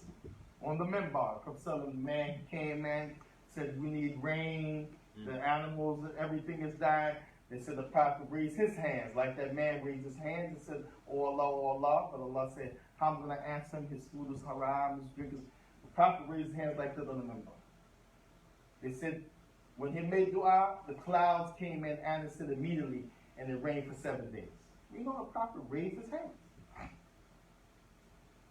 And the Bulugh al-Maram, Ibn Hajar, he said, Umar said the Prophet never brought his hands down from dua except he would wipe his body from the dua and the hands that were up.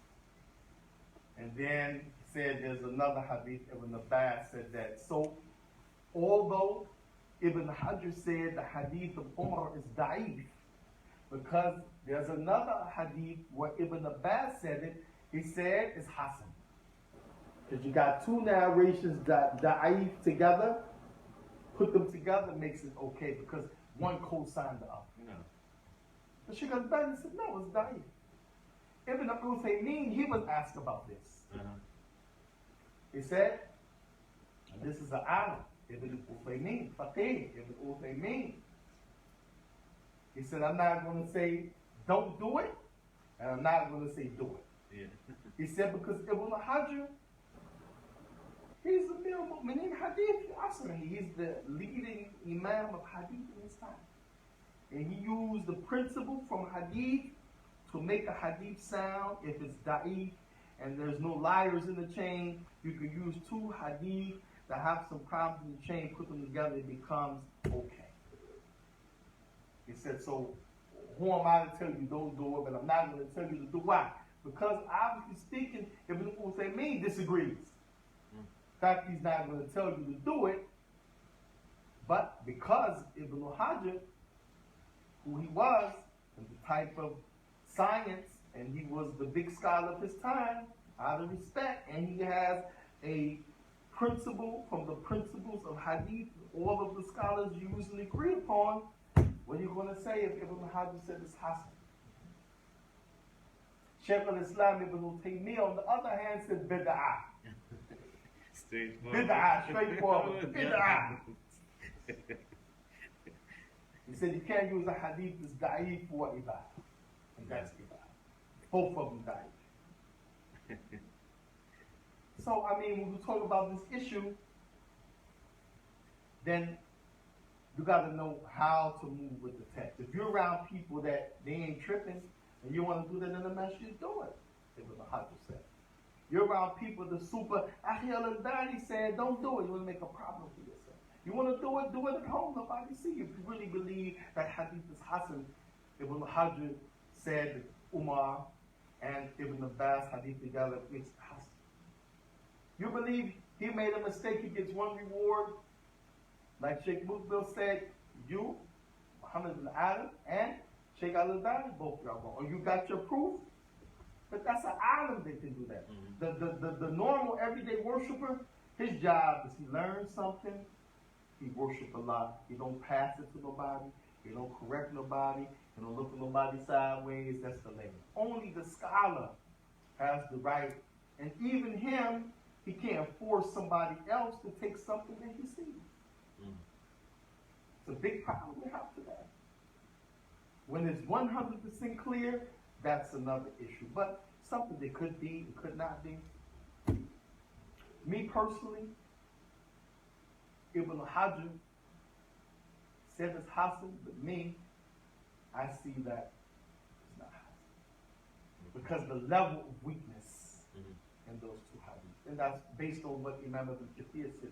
If the weakness is great, then you can't use those hadith to be co-signed by other hadith. No. But Ibn Hajar, I mean, again, it's bound to happen as a human when you're making a judgment. It's not like something that's 95%, 80% sure. You know, it's like 50-50. Could be, could not be. Then you talk about hadith, the origin of them are da'if. They're da'if from Jump Street. You know? But Shaykh al-Albani does the same thing. A lot of hadith, he said, Hasan or Sahih. Mina the ulama said da'if. He said, no, the Hasan be majmur turuq. But you brought all the other hadith together, it becomes Hasan. No, Shaykh, no. It ain't just that simple, Shaykh. Zakallah khayna. Yeah. You know, so, alhamdulillah. To your point, 1 minute, Shaykh, please. I'm sorry, there's a hadith that Albani Sahaha. He said, like, لا يجوز الصوم يوم السبت because the Yahud. I'm just he made a big mistake for that, big mistake for that, big mistake for that. Even the one who he quoted the hadith from, which is Imam Abi Dawood and the Sunan Abi Dawood, أحق ب يعني كلام في هذا حديث سنن he called هذا حديث يعني ضعيف. Imam Abi Dawood has more right to talk about it because he collected his book. This is a hadith of ضعيف. Yeah. And he said not to fast on Saturday at all because the people of the book did it. So that means in Ramadan when Yom Sab comes, we can't fast. So on Saturday, we have to skip that day. Yeah, no. Can't fast. And if that's not the case, then what do you say if somebody's fasting Arafat on Friday, he missed the day before, and you can't fast on Jumu'ah by itself, so you're forced to do Saturday. It's prohibited to fast on Jumu'ah by itself. You cannot fast on the Jumu'ah by itself. Have to be something before or after it. Prophet prohibit that. So Arafat is Jumu'ah. In order to fast Arafat and not be in sin, you have to fast Thursday, Friday, or Friday and Saturday. So you mean to tell me I overslept, I didn't eat, I was going to fast, I felt sick on Thursday, Friday I feel good, it's Arafat, I fast, I'm going against the Sunnah if I fast Saturday based on that narration? No. Allah bless you, but we can't take that. You know, so it's so, but these are like, you know, based on a person's knowledge and his debating and educational gas, and he's trying to, you know, service the religion, you know. That's how this happens. And the Prophet said if the scholar does that and he's wrong, he gets one reward. He's not trying to lead the people astray. He's a human. Humans have to be wrong, even in the issue of religion. You know. But the haq from the batil, Allah is going to preserve that. What's 100% clear and true, never going to be, you know, misled or misgiven or tainted. So alhamdulillah. I was talking to my uncle one time, and Araf, I think, or no, it was Ashura, and he fought on Saturday. I was like, no, Albani said like you can fast like Saturday, and he doesn't fast Saturday. Yeah, he doesn't. I was like, okay. Like, no, Albani said like you can't, because the Prophet ﷺ in the Hadith say, if you found just a leaf of tree, eat it, and break your fast. So he didn't fast that like that. I was like, so I did some research and I spoke to him. I was like, no, the hadith is da'if, this. Do some research. Yeah. And this is one thing that Allah bless us with. You can read and search, it helps you, you know. But at the end of the day, the alim is the alim. And he's going to make a call. And you know the whole thing about Imam Bani, he revived the sunnah. The sunnah was dead during our time, I think. This whole idea, the Prophet said, Sahaba said, Allah, he lost it. Allah used him to bring it back. So his mistakes, some scholars said, have more benefit than people's corrections. Some people say we benefit more from his mistakes than some people's non-mistakes. Yeah, because you go and research, because he made a mistake and you've seen it. Look at all that you gathered from his position that you was looking at, that you found that was wrong. Just imagine you never look at that position from him. And he still gets to the world. Allah will stop. Jazakallah khair. Thank you. Just teach us, we got to pump the brakes, man.